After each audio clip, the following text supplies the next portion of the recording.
Yesterday we saw the workers' movement and the peasant movement, right? So just a quick revision about the workers' movement and the peasant movement. Few things we have to keep in mind. That is, see, in workers' movement, first of all workers movement होने के लिए India में industrial revolution का आना पड़ेगा. Fine. अब India में industrial revolution तो आया है बहुत बाद में, बट इन जनरली जब रेलवे इंट्रोड्यूस हुआ 1850s में, right, railway was introduced in all those universities and all those railways, post, telegraphs, all these institutions and some modern companies once they came. So उसके बाद हम लोग देखते हैं कि इंडिया में जो ब्रिटिश शासन है या जो वर्कर्स का जो डिमांड है, वर्कर्स का जो इंटरेस्ट है वो बढ़ता है.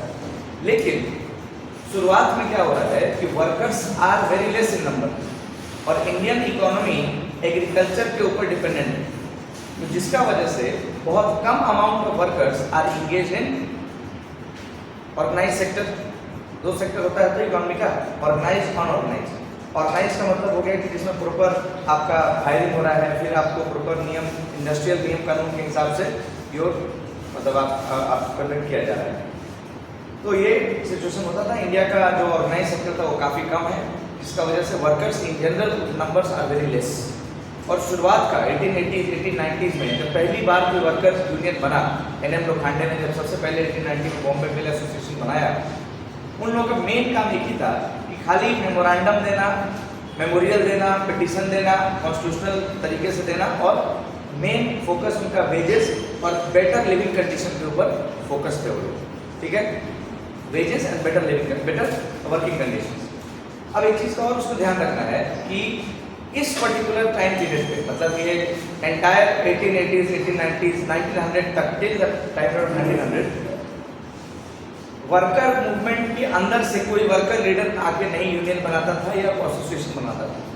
Worker movement publicly spirited individuals को लीड करता था और वो लोग हिसाब किताब से काम चलाता था. 1917 के बाद मतलब वर्ल्ड वार जब हुआ वन और रशियन रेवोल्यूशन हुआ उसमें, तो रशियन रेवोल्यूशन से पूरे वर्ल्ड में एक मैसेज गया, भाई वर्कर्स अगर एक इकट्ठा हो जाए, एकजुट हो जाए, तो many political reforms, many political successful stories can be heard. तो 1920s के बाद इंडिया में जब लेफ्ट पार्टी आती है और कम्युनिज्म का जब राइज होता है, तो उस केस में हम लोग देखते हैं कि भाई ठीक ठाक अमाउंट में लोग वर्कर्स मूवमेंट को भी पॉलिटिकल सपोर्ट मिल जाता है. और 1920s के बाद कांग्रेस का सपोर्ट की वजह से all India trade union Congress was also found.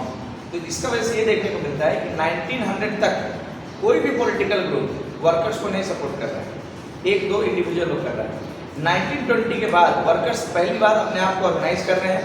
Communist party of India का फॉर्मेशन होता है 1925 में, राइट. तो जिसका वजह से वर्कर्स मूवमेंट को एक नई एनर्जी, एक नई मोमेंटम, ये सब वर्कर्स मूवमेंट को मिलती है. अब इसके बाद का कहानी समझिए क्या है. फिर आते हैं हम लोग पेजेंट मूवमेंट.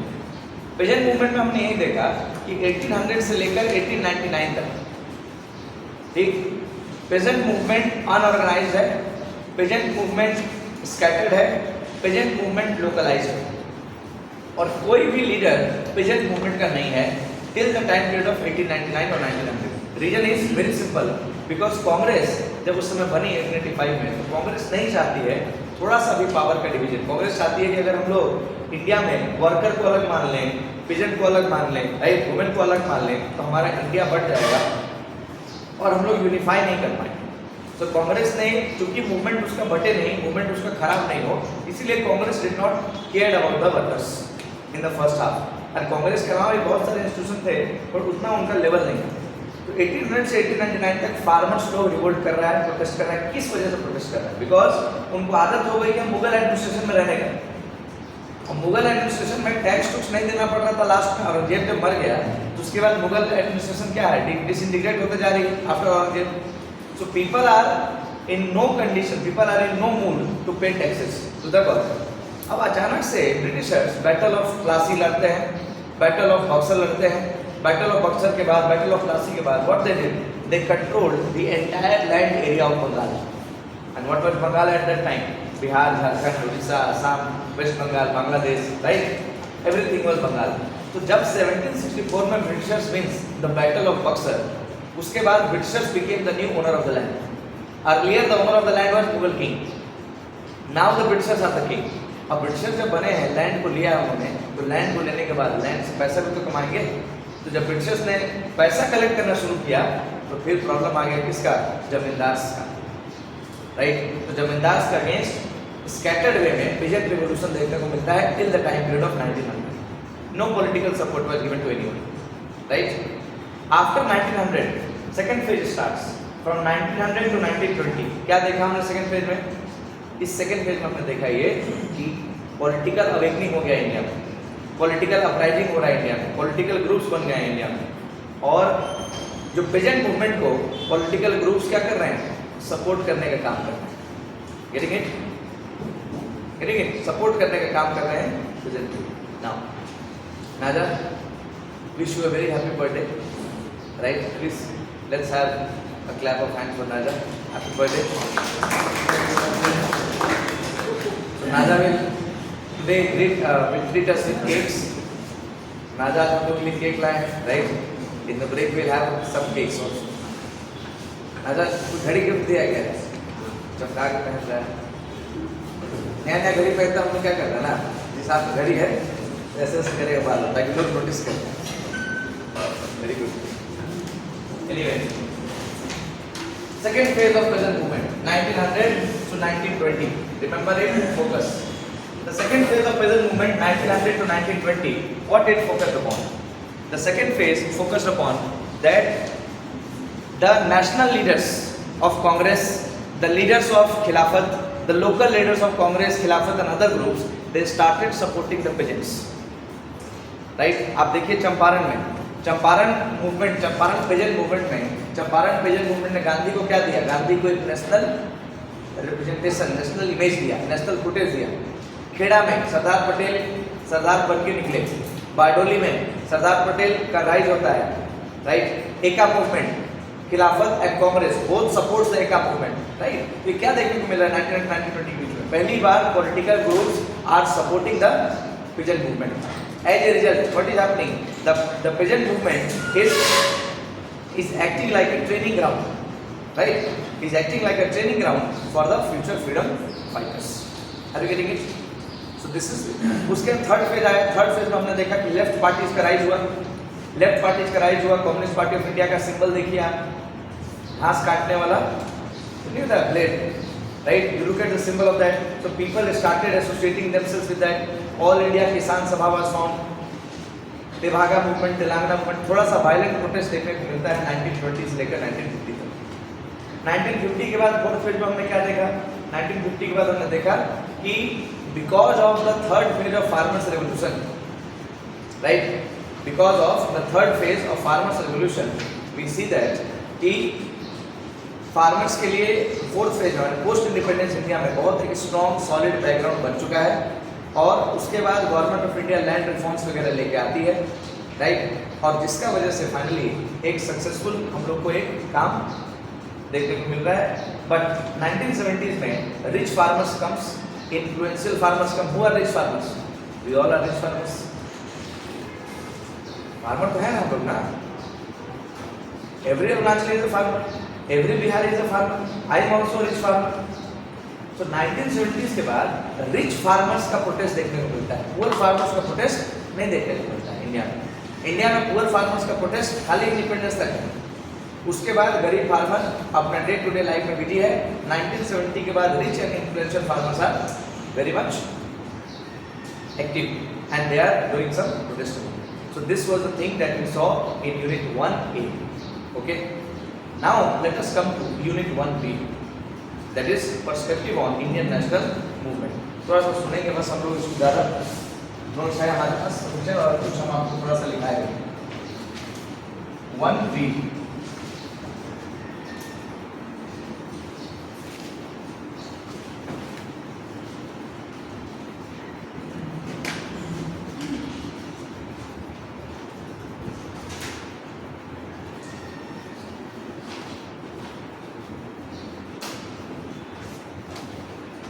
नाउ दो चीजें इसमें समझनी है। सबसे पहला हमें समझना है हमारा सिलेबस, ठीक। और सेकंड चीज हमको समझना है कि जब हम लोग पर्सपेक्टिव शुरू कर रहे हैं नेशनल मूवमेंट में, so what all things we have to keep in our mind. Now सबसे पहले सवाल आता है नेशनल मूवमेंट। तो नेशनल मूवमेंट बना है किस सब से? नेशन से। और नेशनल मूवमेंट जब होगा इसका मतलब है कि हम लोग बोल सकते हैं कि नेशनलिज्म होगा। मतलब नेशन की फीलिंग जब आएगी इंडियंस में तभी तो जाके इंडियन लोग फ्रीडम फाइटर मतलब फ्रीडम की लड़ाई लड़ेंगे।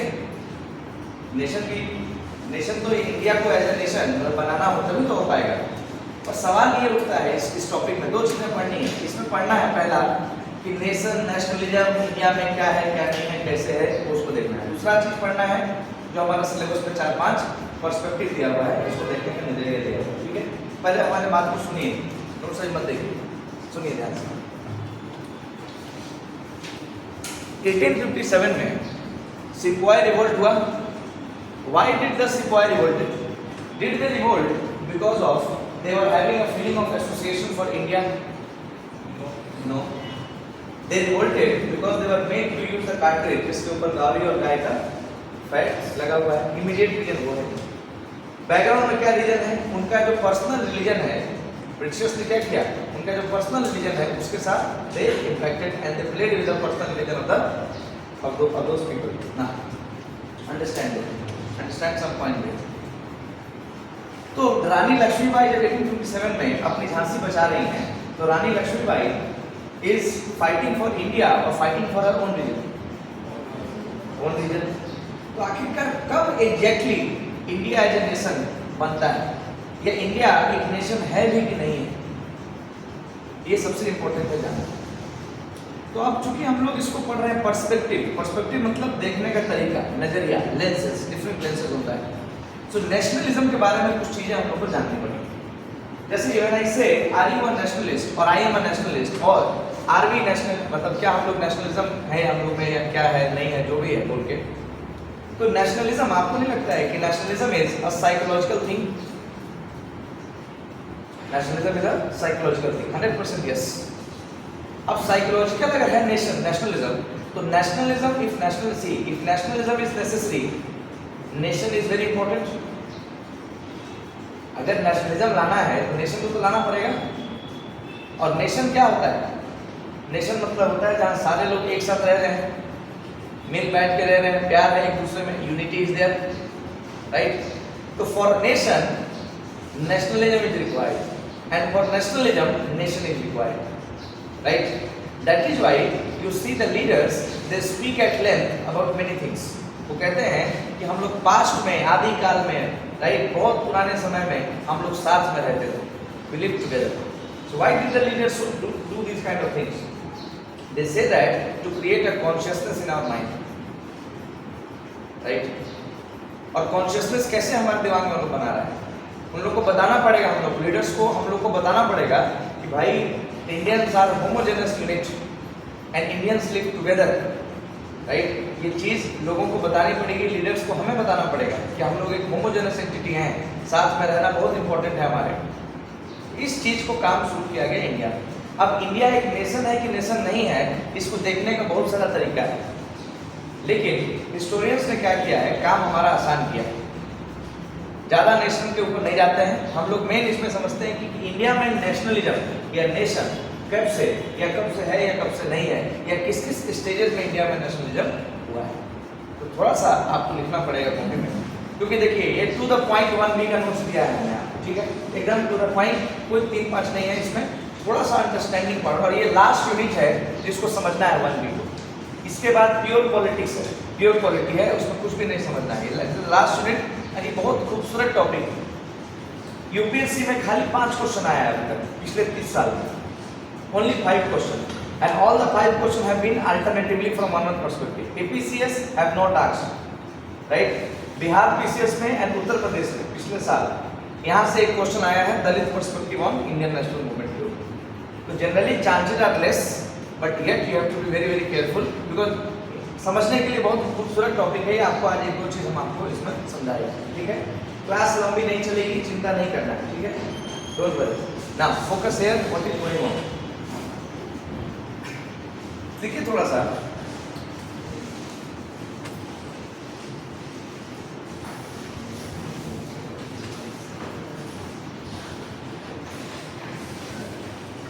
The development of nationalism, the development of nationalism in India, the development of nationalism in India can be explained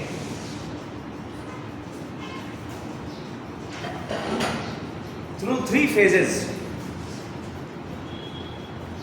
Can be explained through three phases. PHASCS.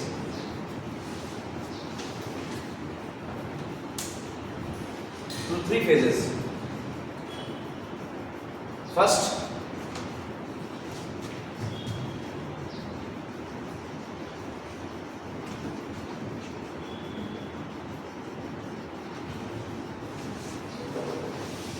movement of departure.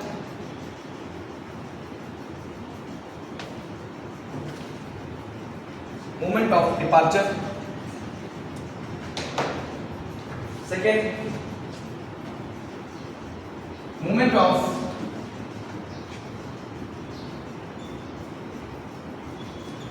will you see the spelling? Movement of maneuvering, maneuvering या maneuver, movement of maneuver, and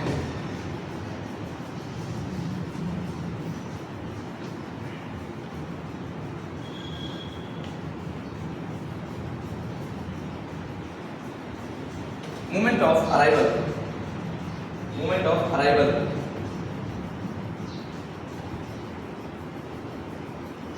ठीक है, बात तो समझिए क्या है, कहना चाह रहे हैं।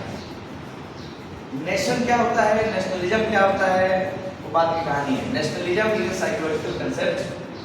For that we have to prove that nation is one homogeneous unit, and in order to be nationalistic we have to believe that we all are homogeneous, or we all have lived sometime together, sometime in the past we have lived together. If this togetherness वाला feeling is not there, nationalism cannot be there. So India में ये togetherness की feeling कब से है? अगर हम आपसे एक क्वेश्चन पूछते हैं, मान लीजिए कि क्या इंडिया एक नेशन है, तो आप बोलिएगा हाँ, yes or no? अब इंडिया अगर एक नेशन है तो इंडिया में यानी लोग टुगेदर रहते थे। Do you see that people are living together now? What do you think? If I ask you if India is a nation, then India was a nation since last 2000 years, or India is still a nation in making, right? Or India is not at all a nation. यही तीन point अभी तो लीजिएगा ना आप, या तो India बहुत पुराने समय से नेशन है, India is a nation from the beginning, first point. Second point, either India is a nation in making yet, not yet completed, or third, India can never be a nation. यही तो objective होगा, यही तो आपका answer होगा। कौन सा answer है इसमें? 1 2 3 में से India is a nation in making. Okay, सबको क्या कोई ये भी सोच रहा है कि इंडिया बहुत पहले से नेशन है? India is a nation from the beginning. We live together since last 2000 years. We live together. Everybody think that India is a nation making. कोई तो होगा यार अदर पॉइंट ऑफ व्यू रखने वाला। गलत सही इसमें कुछ नहीं है, सब्जेक्टिव, राइट? इसमें कुछ भी गलत सही नहीं। बोलिए। India tries to be nations. India Tries to be nations before, like in Australia. तो बर्थडे यार, अभी कुछ नहीं बोला जाता, ठीक है? अगर केक खिला रहा है ना, इसलिए आज पेपर 9 शेड्यूल लगा हुआ है।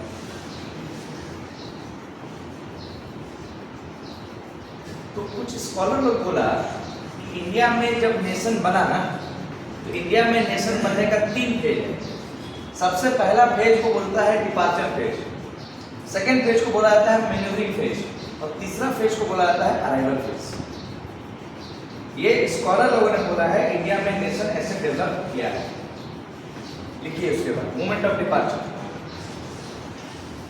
Movement of departure,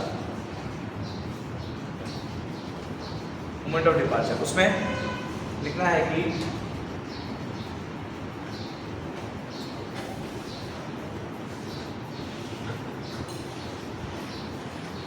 in 1880s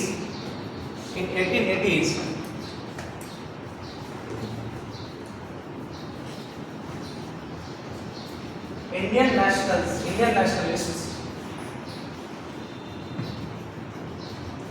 nationalists in 1880s, Indian nationalists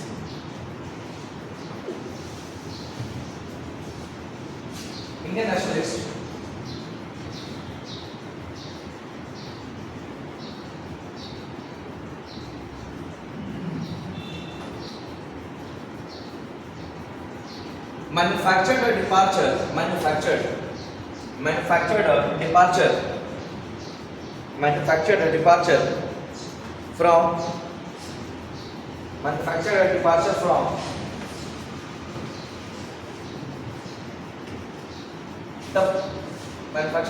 from the positive outlook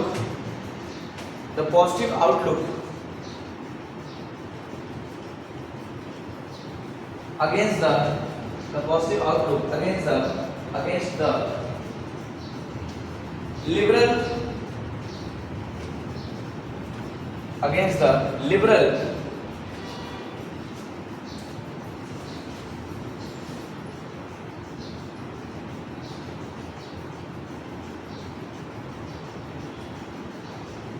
liberal goodies, GWDIS, liberal goodies and appeasement policy, goodies and appeasement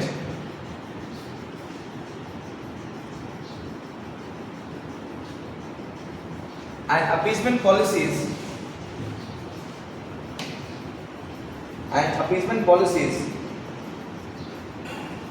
of the Britishers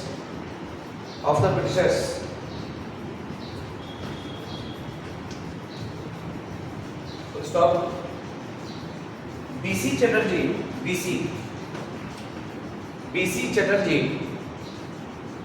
writes that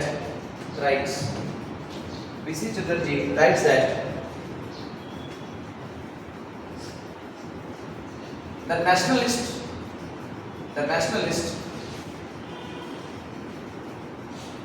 started taking the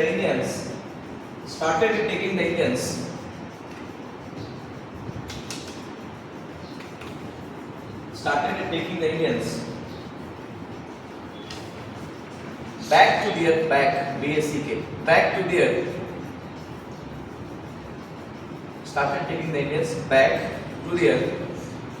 rich ancient and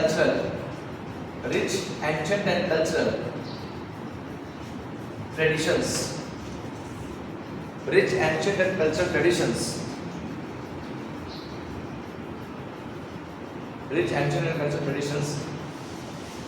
Rather than the modern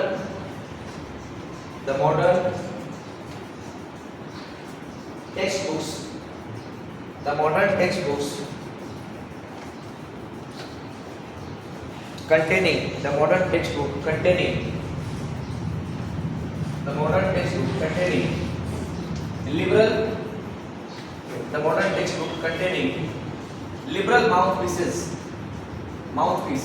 spokesperson वाला liberal mouthpiece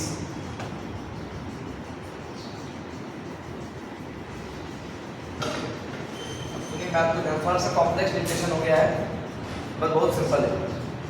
BC Chatterjee कहते हैं कि India में Britishers ने अपने liberal policy से इतना ज़्यादा लोगों के दिमाग में जगह बना लिया था, राइट, इंग्लिश एजुकेशन से, कि इंडियंस अपना पास्ट भूल गए थे। तो 1880s में 1890s में तिलक हो गए या कुछ राइटिंग्स हो गई, जिसका वजह से इंडियंस को अपने पुराने कल्चर एंशिएंट ट्रेडिशंस का जो रिचनेस है उसका याद दिलाने लगे Indian nationalist via writings, right. जिसका वजह से हुआ ये कि इंडियंस में पॉलिटिकल कॉन्शियसनेस का राइज हो रहा है, political awakening is rising into Indians, and that way that part Indians started departing from the British model of education and the British led liberal values. First phase is पहले departure होना काम शुरू होता है। फिर लिखिए moment of manoeuvre.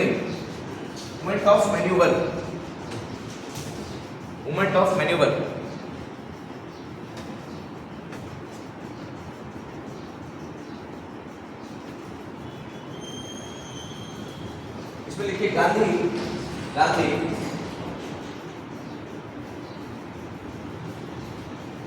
Gandhi adopted Gandhi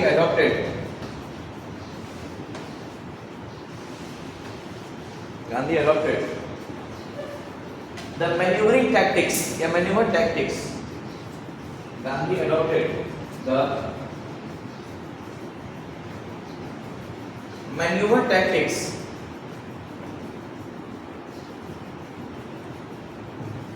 Gandhi adopted the maneuver tactics when he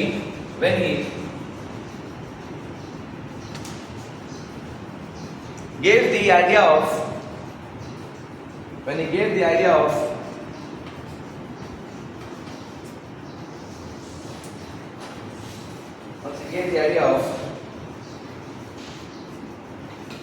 a future utopia, gave the idea of a future utopia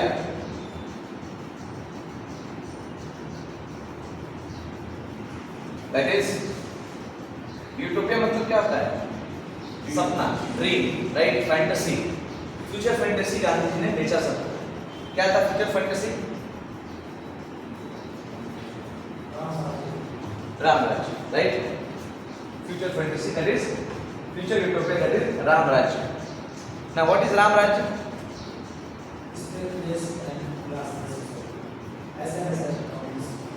stateless classless नहीं, गलत हो जाएगा। राम राज्य हो गया कि मतलब बोल सकते हैं स्टेटलेस नहीं, क्लासलेस बोल सकते हैं, राइट।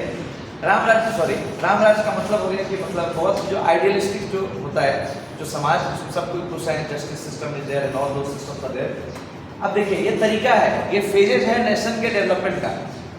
तो हिस्टोरियन कहते हैं कि सेकेंड फेज में पहले तो लोगों ने डिपार्चर किया 1880s में, people they departed from the English led educational system से। लोग 1880s में इंडियन टेक्स्ट को पढ़ रहे हैं और इंडियन टेक्स्ट में क्या लिखा जा रहा है?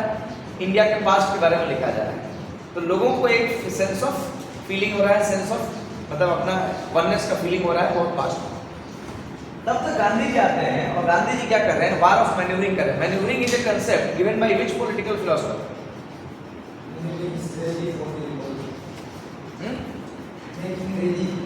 नहीं मतलब कौन दिया है मैन्यूवरिंग का कंसेप्ट?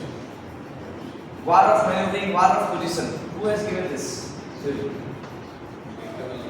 हाँ, एंटोनियो ग्राम्स्की।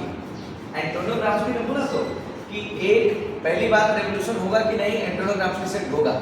कैसे होगा? तो मार्क्सियन थीम से नहीं होगा रेवोल्यूशन। क्यों? क्योंकि स्टेट और पीपल के बीच में सिविल सोसाइटी घुसा है एज ए क्वेश्चन। तो ग्राम्स्की क्या बोले कि एक पैरेलल सिविल सोसाइटी बनाओ, एक पैरेलल मार्क्सिस्ट सिविल सोसाइटी बनाओ जो लोगों को भड़काएगा। तो गांधी जी ने देखिए क्या किया, 1920 कोऑपरेशन मूवमेंट में, 1930 सिविल डिसऑर्डर रूल में गांधी जी क्या कर रहे हैं? वार ऑफ पोजिशनिंग कर रहे हैं, वार ऑफ पोजिशनिंग, राइट। और वार ऑफ पोजिशनिंग जब रेडी हो जाता है तब गांधी जी बोलते हैं वार ऑफ मैन्यूवरिंग, माने यूज फोर्स। तो गांधी जी ने वार ऑफ मैन्यूवरिंग का इस्तेमाल किया, एक सिविल सोसाइटी क्रिएट कर रहे हैं, आइडियोलॉजी क्रिएट कर रहे हैं। कैसे? तो हिस्टोरियन कहते हैं कि गांधी जी ने लोगों को एक फ्यूचर यूटोपिया का सपना दिखाया, राम राज्य, और बोला कि राम राज्य अचीव करना है अब हमको। और गांधी जी कहते हैं लिखे पॉइंट, फॉर गांधी राम राज्य अचीविंग राम राज्य, फॉर गांधी अचीविंग राम राज्य, फॉर गांधी अचीविंग राम राज्य is very difficult,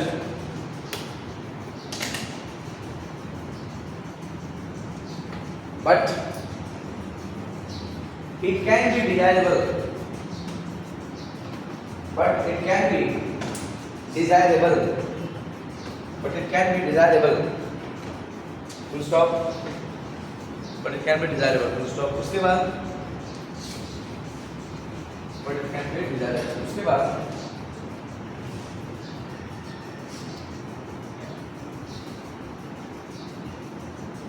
गांधी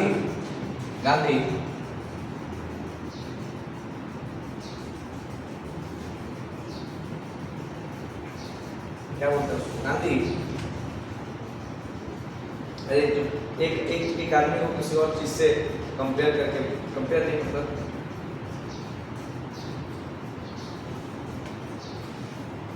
जब किसी चीज को कंपेयर करके बताना है वो उसके जैसा है तो क्या इंग्लिश वर्ड यूज करते हैं?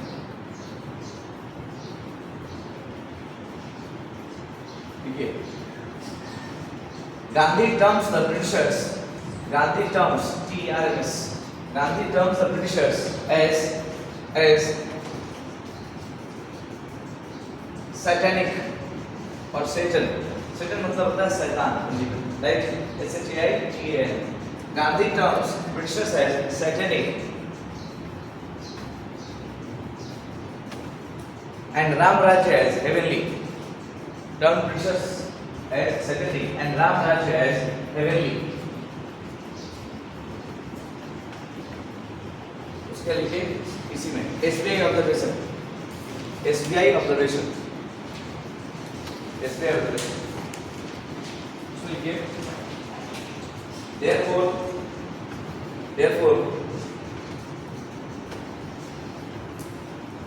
we observe, yeah, one can observe, therefore one can observe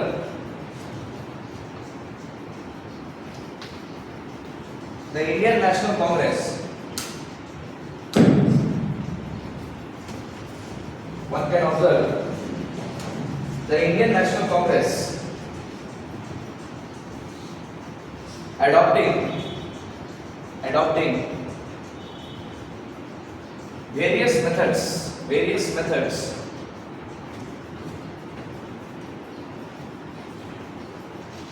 which gave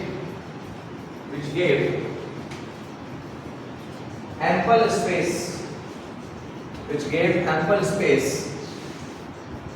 comma accommodation, which gave ample space, comma accommodation,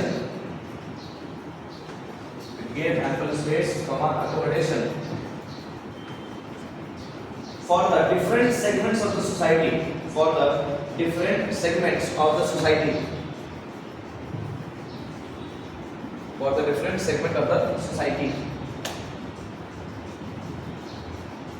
to awake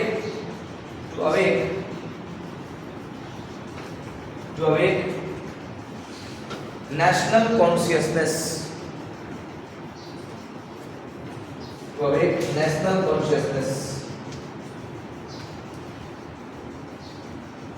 ठीक है, यस और नो?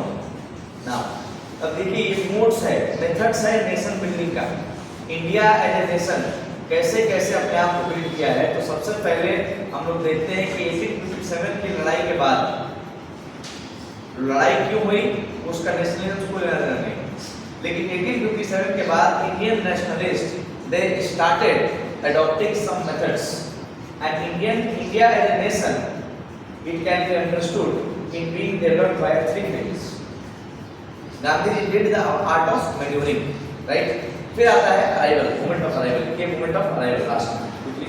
फिर हम लोग आते हैं अपने टॉपिक के पर्सपेक्टिव में, moment of arrival.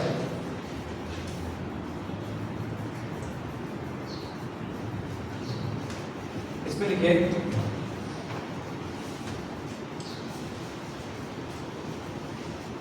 the process of nation building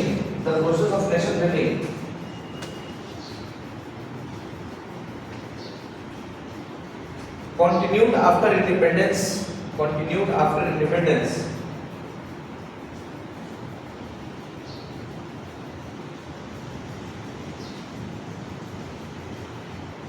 as Nehru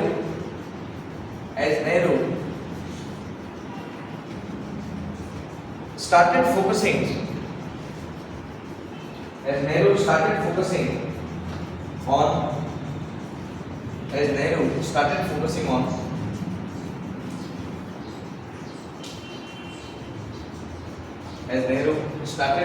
on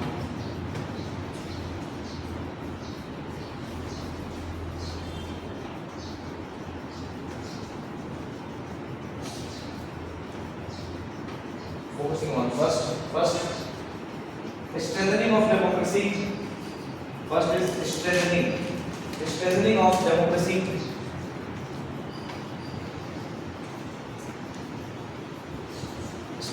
democracy. Second, constitutional reforms. Constitutional reforms. Third, planning, economic planning, etc.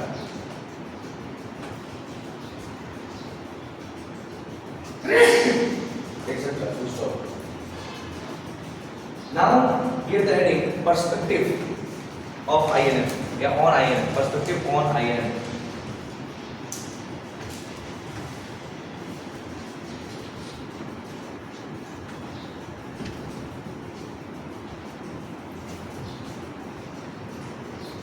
क्या क्या पर्सपेक्टिव है आईएनएफ में?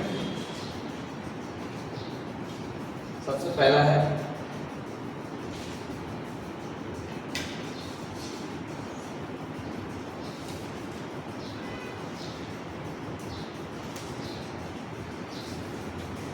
imperialist perspective. Imperialist perspective. This is the first perspective on Indian national movement. अब समझिए थोड़ा सा मेरे बात पर्सपेक्टिव होता क्या है और इन जनरल क्या है। देखिए, इंपीरियल मतलब क्या होता है? Imperial, who are the imperial powers? Who are the imperial powers? Expansion. So Britain was the imperialist force, Spain was the imperialist force, France was the imperialist force, right? All these countries were the imperialist force. Now I am going to give you an example. Just try to visualize and imagine. Okay? What is this topic all about? First try to understand. Example हम आपको ये दे रहे हैं.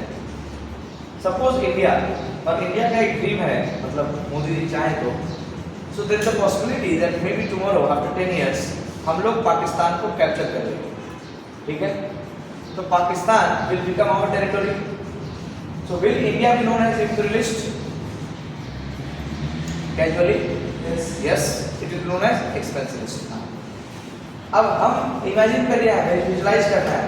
Indian army ने, पूरे Indian government ने पाकिस्तान को पूरा का पूरा कैप्चर कर लिया. ठीक? Now Pakistan became a colony of ours. When Pakistan will become a colony of ours, we will be happy. Yes. Individually अच्छा लगेगा. Yes. बहुत प्राइड फीलिंग होगा. फाइनली. अब पाकिस्तान में हुआ क्या कि पाकिस्तान में भी जिसको आप एक्वायर किए हैं, पाकिस्तान वाला लोग भी, they will be unhappy. They will try to present a rebellion, revolt against you, against the Indian administration. Yes, no? Yes. तो पाकिस्तान में क्या हुआ?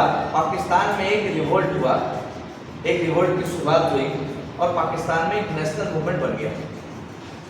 अब हम इंडिया में बैठे हैं हम लोग, और हम लोग अगर क्लास में पढ़ रहे हैं, ठीक है, कि भाई पाकिस्तान ने एक दो रिवोल्ट लोग किया है, पाकिस्तान का स्टेट लोग रिवोल्ट किया है, क्या वहाँ पर नेशनल मूवमेंट बन रहा है कि नहीं? अगर ये क्वेश्चन हम आपसे पूछें, या कोई हम लोग से क्वेश्चन पूछे कि यार देखें कि पाकिस्तान में जो है वहाँ नेशनल मूवमेंट अब शुरू हो रहा है, तो हम लोग का क्या आंसर रहेगा, क्या ओपिनियन रहेगा उस बारे में? बोलिए. जैसे नागा, मान लीजिए कि हम suppose I am from Russia. Okay, you all are Indians, your government has captured Pakistan, I am your friend from Russia. Okay, हम पेपर पढ़े, भाई पाकिस्तान में ऐसा रिवोल्ट देखने को मिला है, और हमने फ़ोन किया, भाई आप लोगों को फ़ोन किया, भाई पाकिस्तान में तो रिवोल्ट हो रहा है, वहाँ नेशनल मूवमेंट शुरू हो रहा है आप लोगों के खिलाफ. How will you respond to?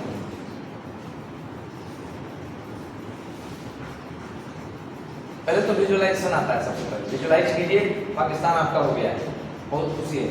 फिर आपको हम एक खबर दे रहे हैं, बाहर के दोस्त हैं, दूसरे कंट्री के हैं, हम आपको आउटसाइड पूछ रहे हैं कि पाकिस्तान में एक दो इंडियन ऑफिसर्स को मारा गया है, right, they have been killed, and Pakistan का नेशनल मूवमेंट शुरू हो रहा है. How will you respond to me? Right, क्या जवाब दीजिएगा आपको?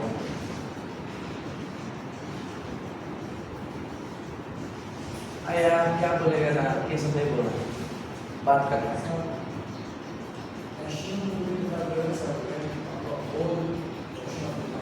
मैंने नेशनलिस्टिक टेंडेंसी जाग रहा है पाकिस्तान में.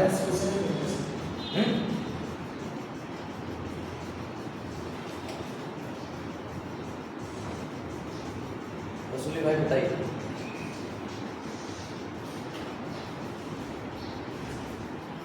डायरेक्टली उन लोगों को क्रश करेगा क्या? हाँ ट्रस्ट करेगा।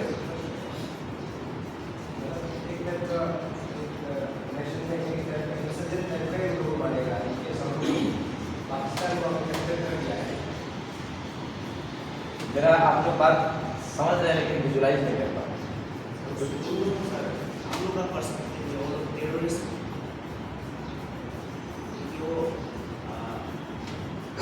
हम लोग का टेरिटरी है वो नेशनल मतलब आपका पर्सपेक्टिव में वो जो है नेशनल मूवमेंट बनेगा। देन मेरा पर्सपेक्टिव में वो जो है टेररिस्ट जैसे कि अभी उसको जगह में देखते हुए मिलता है ना उन लोग के लिए तो अपना अलग देश या कुछ चाहता है देन वो हमारे लिए वो टेररिस्ट तो अपना अपना टेरिटरी को मतलब ये करना चाहिए अलग। गुड गुड सुनिए, ब्रिटेन इंडिया को कोलोनाइज किए हुए है। इंडिया में 1827 का रिवोल्ट होता है तो ब्रिटेन के जो प्रोफेसर्स हैं, ब्रिटेन के कॉलेज में जो लोग पढ़ा रहे हैं, ब्रिटेन में जो लोग रहते हैं शुरू से ब्रिटेन में रहे हैं, उन लोगों को बाहरी लोग अगर बताएगा कि भाई इंडिया में ऐसा रिवोल्ट देखने को मिला है, नेशनल फीलिंग आज जाग रहा है इंडिया के अंदर, तो सबसे पहला हम या आप कोई भी हो हम लोग यही अरे वो सब छोटा मोटा घटना है ऐसे ही होते रहता है, वो सब तो नेशनल फीलिंग है, वो सब कोई देश है, वो सब देश को तो हम लोग एहसान किए कि हम लोग इंडिया में जाके अपना समय वेस्ट कर रहे हैं। व्हाइट मैन्स बर्डन है भगवान हम लोग को दिए हैं कि हम लोग गोरे लोग हैं और हम लोग के ऊपर एक बर्डन है कि इन लोगों को इस जो डिप्राइव्ड जो कंडीशंस में लोग रहते हैं इस डिप्राइव्ड कंडीशन से इनको बाहर निकालना है। तो सबसे पहला माइंडसेट ये होता है जैसे इंडिया अगर पाकिस्तान को कैप्चर कर लेगा और आपको बाहर का लोग बोले वहाँ नेशनल मूवमेंट चल रहा है इंडिया के खिलाफ, तो हम लोग क्या बोलेंगे, अरे आपको कुछ पता है पाकिस्तान में नेशनल मूवमेंट चलेगा, फेल्ड स्टेट है वो, फेल्ड स्टेट को तो हम लोग का एहसान है कि उसको हम लोग कंट्रोल कर रहे हैं। वो छोटा मोटा छिटपुट घटना हो रहा है उसको कोई नेशनल मूवमेंट नहीं है, नॉर्मल पॉलिटिकल अपराइजिंग है, उसको ऐसे ही हम लोग दबा देंगे। ये पहला अप्रोच होता है इंपीरियलिस्ट का, क्योंकि वो जिस टेरिटरी को कंट्रोल किया है मतलब उससे बेस्ट कोई कंट्रोल ही नहीं कर सकता है, उसका पहला पॉइंट है। तो जब आप मेरे एडमिनिस्ट्रेशन में कमी निकालिएगा, इंडियन एडमिनिस्ट्रेशन में कमी निकालिएगा, तो जनरली इंडियन एडमिनिस्ट्रेशन क्या जवाब देगा? आप देखिए ना, गवर्नमेंट लोग से जाइए, पुलिस के पास जाइए, बहुत हीनियस क्राइम हो गया, राइट हो गया, आप go to the DG, go to the DC, क्या लोग डीसी लोग बोलता है situation is under control, right. बात कुछ और होगा, बात कहीं और घुमा देगा, होता है कि नहीं? गवर्नमेंट ऐसे ही तो करता है, क्यों? क्योंकि हम अपना फीलिंग नहीं दिखा सकते हैं ना भाई। तो British scholars, British point of view, Indian अगर पाकिस्तान का कंट्रोल किए हुए हैं तो छोटा मोटा छिटपुट घटना को हम लोग ऐसे ही प्ले डाउन कर देंगे, ये कोई नेशनल मूवमेंट नहीं है। अब ये सब तो गरीब देश है, एहसान दिखाएंगे हम लोग, इंपीरियलिस्ट है। तो हमारा पॉइंट ऑफ व्यू क्या है? हमारा पॉइंट ऑफ व्यू है कि ये सब कोई कंट्री फेल कंट्री है, ये सब नेशन, नेशनलिज्म, ये सब कंट्री में तो ये सब कंट्री नेशन बोलने लायक नहीं है, नेशनलिज्म कैसे आप बोल रहे हैं? राइट, सीधा हम लोग बोल सकते हैं। तो इंपीरियलिस्ट अप्रोच क्या है हिस्ट्री में? फ्रीडम फाइटिंग को 5 दोस्त कैसे देखते हैं? तो सबसे पहला दोस्त जो ब्रिटेन में बैठा है वो इस चीज को कैसे देखेगा इंपीरियलिस्ट पर्सपेक्टिव, उसको लिखिए। The scholars of imperialist school, the scholars of from imperialist school, the scholars from imperialist school,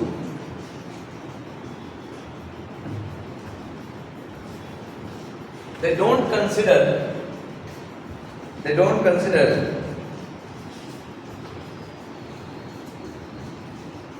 the national movement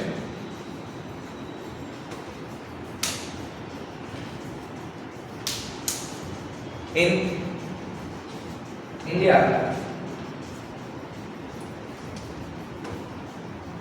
as a national movement,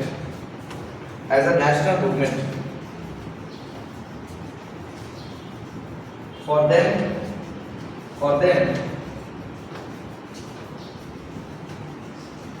it is just a political activity, it is just a normal political activity. For them it is just a normal political activity.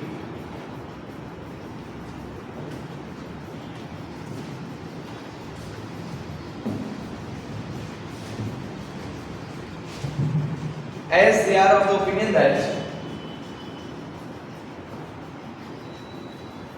they are of the opinion that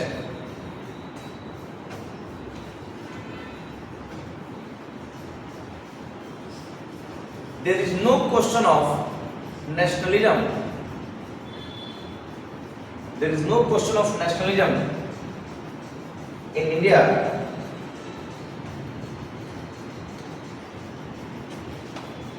As India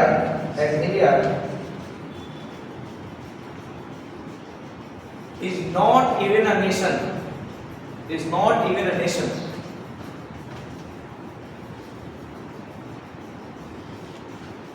because people are divided,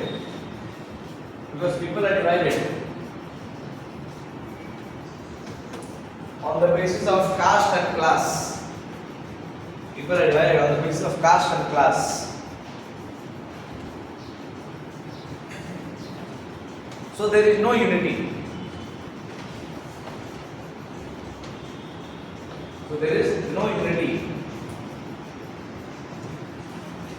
SBI observation.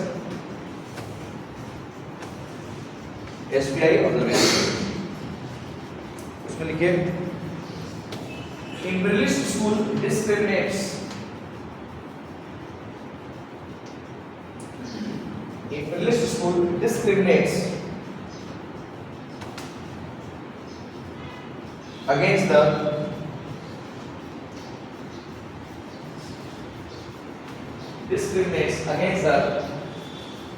imperialist school discriminates against the Indians, discriminate against the Indians,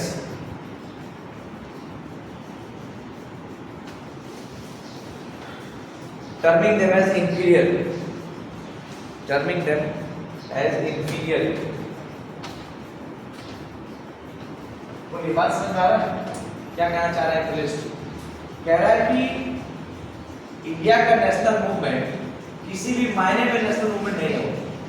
national movement होने के लिए nationalism होना जरूरी है, और nationalism कैसे होगा India में? इंडिया का नेशन ही नहीं है, राइट? क्योंकि अगर इंडिया एक नेशन है तो फिर इंडिया अगर नेशन होता तो यूनिटी होता, और यूनिटी होता तो ब्रिटिशर्स कभी नहीं आ पाते। सोच के देखिए, तो ब्रिटिशर्स कहते हैं कि तो बेवकूफी है बोलना कि ये national struggle. Britishers they downplay this. This is what national struggle? This is just a political activity where people are fighting for their self-interest. It is nothing more than that. This is the imperialist school. ये लोग क्या बोलते हैं? India is just a geographical expression. माने geography के map पे खाली India एक जगह है और कुछ भी नहीं। वर्ल्ड मैप पे geographically India is just a map, nothing else it has. And वो मैप भी हमें लोग दिया है। ये इंपीरियलिस्ट स्कूल का मानना है। आप लोग बात समझ पाने कि नहीं? ये एग्जाम में नहीं जरूरी है लिखना, लेकिन इसको समझना जरूरी है। लेंसेज है, डिफरेंट लेंसेज है। एक ही इंसिडेंट को देखने का अलग अलग नजरिया है और कुछ नहीं। तो वन नजरिया to look at Indian freedom struggle is from the Britishers themselves, right? And they consider that this is the best approach that is there. ये कोई नेशनल मूवमेंट का लड़ाई नहीं है। ये लोग मानते ही नहीं है कि नेशनल मूवमेंट का लड़ाई है। इनके लिए नेशनल मूवमेंट होने के लिए इंडिया को नेशन होना पड़ेगा। इंडिया नेशन नहीं है, खाली ज्योग्राफी पे एक एक्सप्रेशन और कुछ नहीं। नेशन होने के लिए आपको एकजुट रहना पड़ेगा। India is not at all a nation, this is their approach, not at all a nation. India is not at all a nation. अब सेकंड अप्रोच पे, सेकंड अप्रोच ये एग्जाम में नहीं है, this perspective not in our syllabus, okay? Second is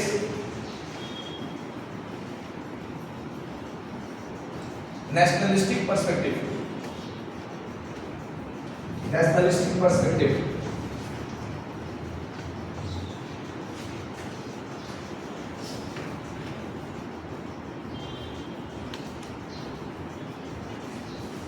इसमें लिख सकते हैं आप कि there are three schools of nationalistic perspective on INN. There are three schools on nationalistic perspective on INN, Indian National Movement.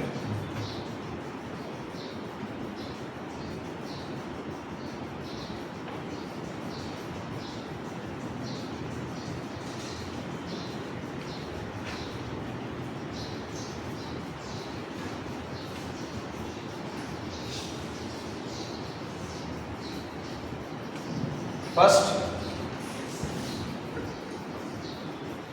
Liberal nationalism,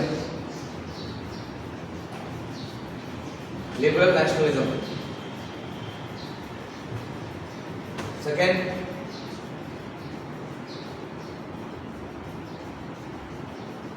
civilizational nationalism, and third, cultural nationalism. Cultural nationalist perspective, not nationalism. Cultural nationalist perspective, civilizational nationalist perspective, and liberal nationalist perspective to understand Indian freedom struggle in general.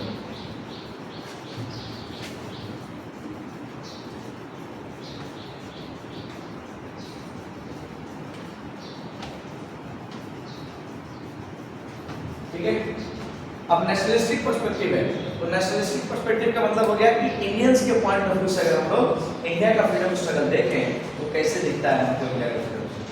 अब India के freedom struggle को भी देखने में India में 3 अलग-अलग freedom fighters का group है।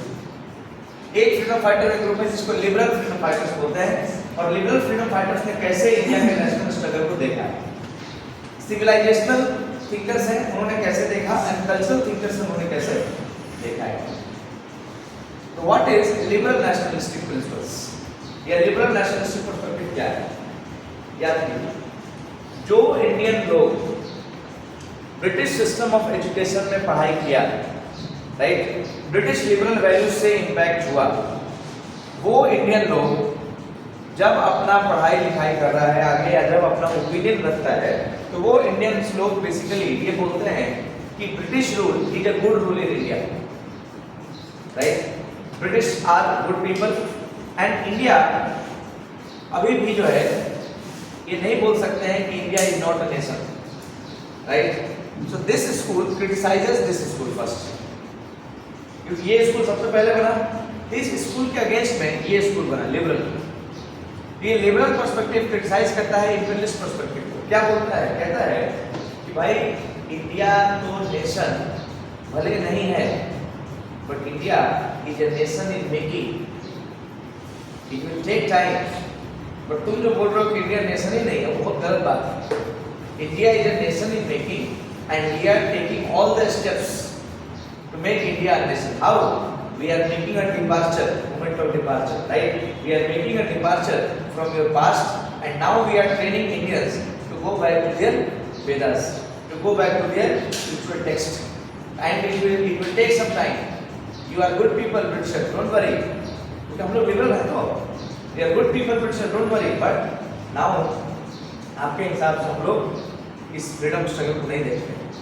आप खराब नहीं है हमारे लिए, लेकिन ये बात बिल्कुल गलत है बोलना कि इंडिया नेशन नहीं, India is nation in making. क्यों? Liberals like MG Ranade.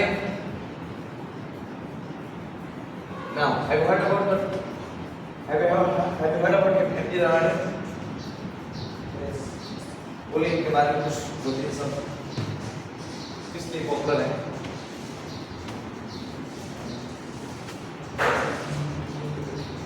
Modern Indian history का बहुत फेवरेट टॉपिक है एमजी रानाडे।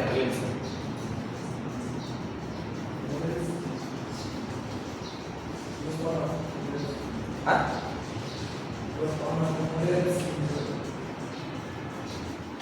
ऑब्वियसली लिबरल है तो मॉडरेट में कॉमन सेंस है। कुछ इनका बताइए इनके बारे में। Why he is famous? What he has found? Which books maybe he has written? He was known by a nickname also. नहीं याद है किसको? Have you heard about प्रार्थना समाज? Yes. Have you heard about Pune सार्वजनिक सभा? लिखाया था, क्या आपने देखा? घर जाके देखते तो पता चलता है। पुणे सार्वजनिक सभा को फाउंड किया है इन्होंने। प्रार्थना समाज को फाउंड किया किसने? आत्माराम पांडुरंग। और आत्माराम पांडुरंग के बाद ये जब ज्वाइन करते हैं प्रार्थना समाज के एमजी रानाडे, तो प्रार्थना समाज का पॉपुलैरिटी ऑल टाइम हाई हो जाता है।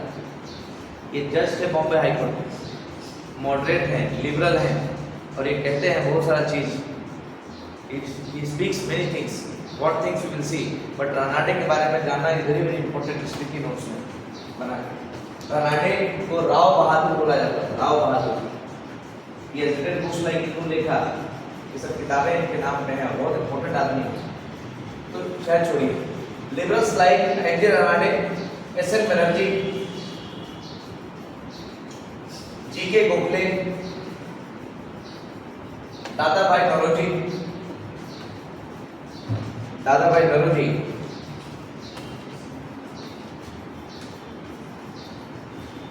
were critical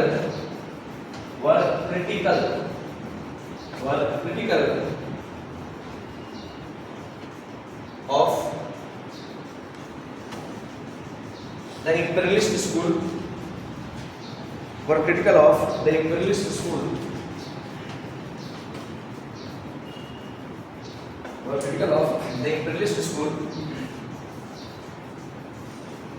and they said that India may not be a nation now.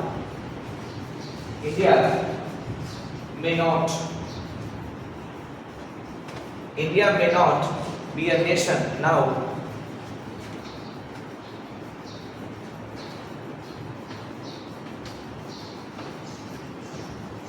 but it is surely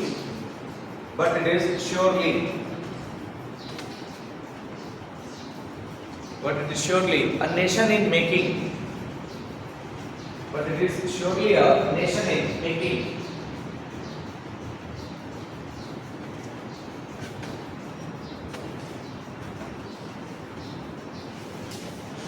And these scholars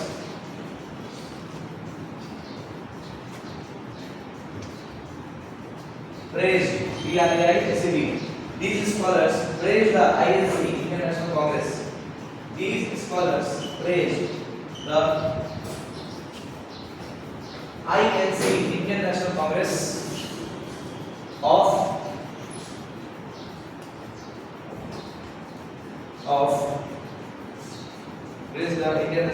of taking adequate steps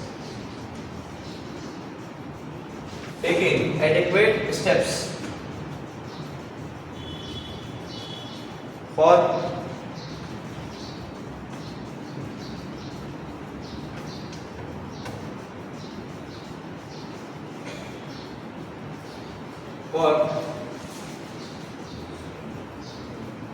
increasing national consciousness via constitutional means and EMS. Via constitutional means. Okay? Via constitutional means. Now open page 12 of booklet 12. ये हमारा syllabus में है सबसे पहला liberal perspective in our syllabus.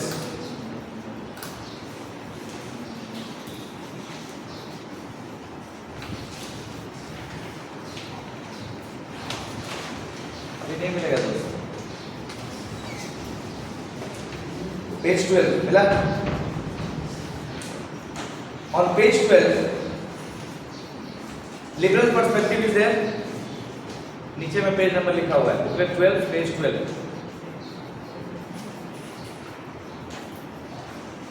Got it?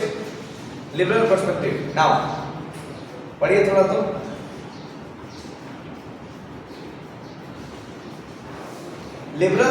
Liberal scholars regarded India as a nation in the making, which was also the title of the Surendranath Banerjee autobiography. Right? What the liberals believed that they readily accepted that India was not yet a formed nation despite common history, geography and events. ये वो right? और उसके बाद नीचे पढ़िए views of liberals on British rule. मिला? Views of liberals on British rule. उसमें सबसे पहला आइडिया है एन.जे. रनाडे का। देखिए तो क्या बोल रहे हैं वो? Please read what he says. He says that British rule is divine dispensation which introduced Indians to the ideas of freedom. Wow. And unlike other imperialism, British imperialism does provide hope for self-rule. Come on, yeah. What is this? Right?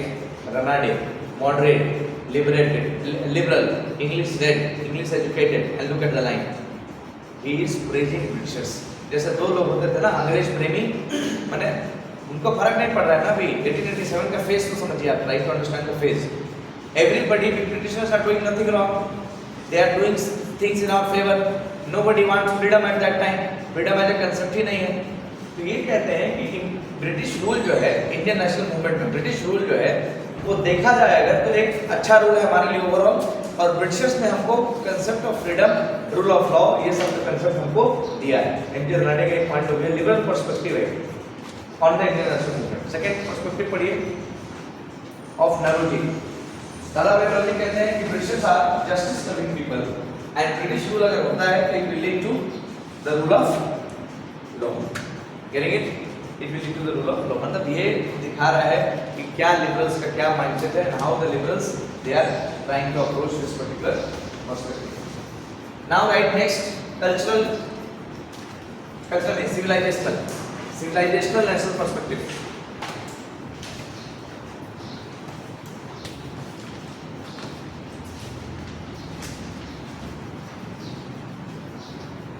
इसमें लिखिए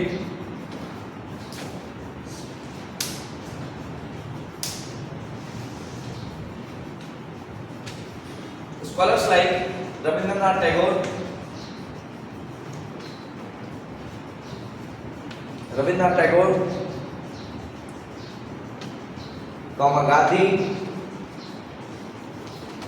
Gandhi,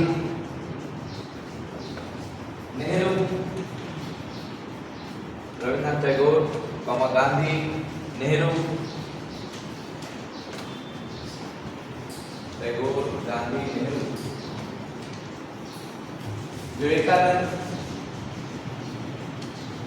Vivekanand emphasized on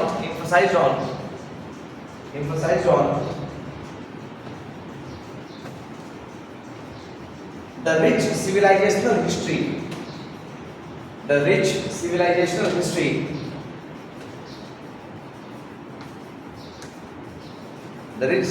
history and says that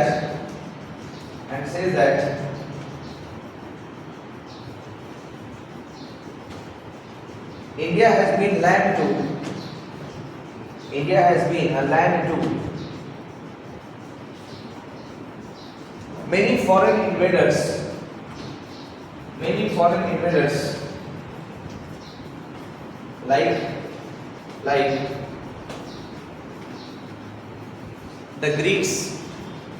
like the Greeks, GRWPS, like the Greeks, Shakas, SFJKS, Shakas, Huns, HUNS, Greeks, Shakas, Huns, right? Huns, Turkeys,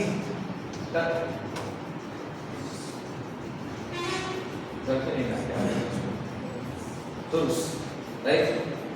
Turks and Afghans. Persian free, चलिए. Turks and Afghans have come here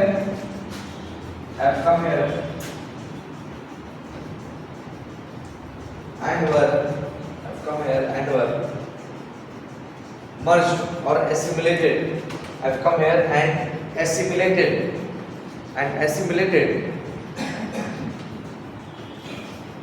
in the Indian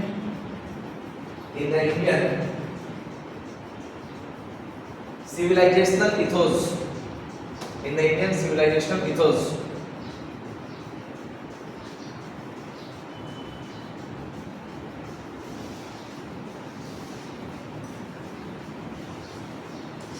Therefore, based on these ideas,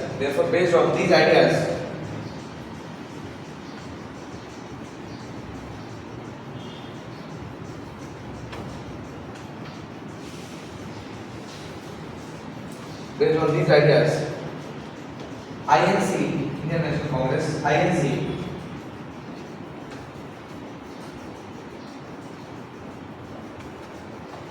tried tried to INC tried to raise RAISE INC tried to raise INC tried to raise the social awakening of Indians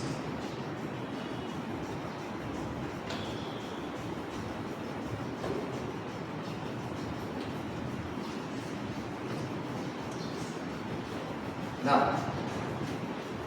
last में लिखिए cultural nationalistic perspective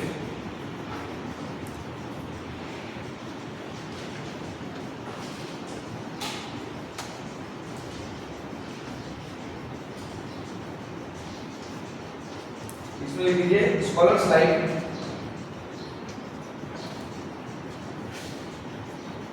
like Aurobindo Ghosh,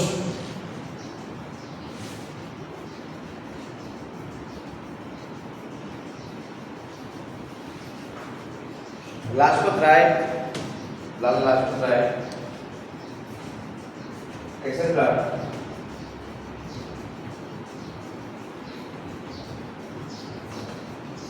tries to portray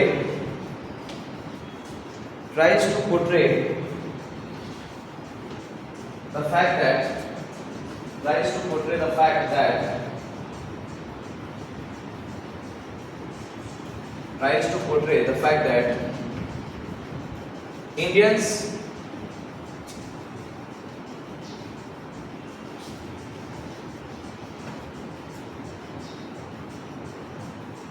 like India tries to portray the fact that India is a nation from the very beginning.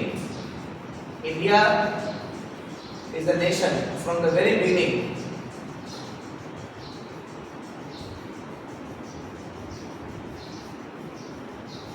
And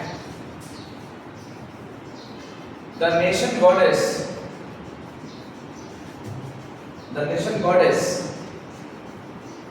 is sleeping.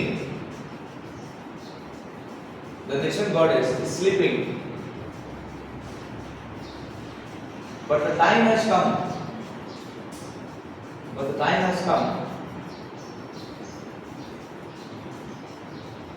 To awaken the goddess.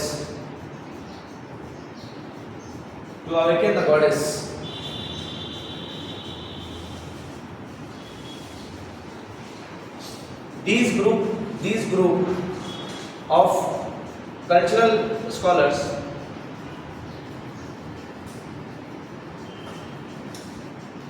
are also known as the extremist groups.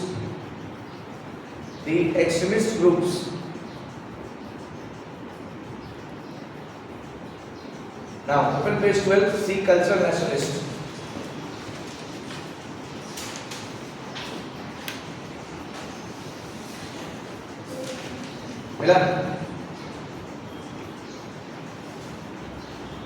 Cultural nationalist page number 12 लिखा हुआ है when the national movement intensified writers began searching for indigenous roots of such ideas. जब इसमें ध्यान से पढ़िए when the national movement intensified writers began searching for indigenous roots मतलब exactly ये कब से शुरू हुआ था उसका कहानी लोग खोजना शुरू किया indigenous roots of such ideas. उसके बाद India had been great and unified since ancient times ये बोलते हैं. उसके बाद अरविंदो घोष कहते हैं India was not a nation in the making but was a nation from the beginning. Okay. Harbilas साता कहते हैं the ancient Hindus were the greatest nation that has yet flourished in the earth. कहने का मतलब अपने कल्चर के past में इतना ज़्यादा जाइए और ये रूट्स को खोजने का कोशिश कर रहे हैं Indian freedom struggle. And they are saying that कि इंडिया में ये सब नेशनलिज्म फीलिंग बहुत पहले से है. तो एक्चुअली में ये इंडियन नेशनल स्ट्रगल ही है जो अब गॉडेस को जगाने का काम किया जा रहा है. The goddess which was sleeping, which goddess? Indian nation as a goddess. याद कीजिए Aurobindo gave the concept of spiritual nationalism. याद आ रहा है? He gave the concept of spiritual nationalism. Means अब जगाने की जरूरत है, spiritual consciousness जगाने की जरूरत है. This is the main idea of this particular part. Fine. उसके बाद after this we come to the third perspective, that is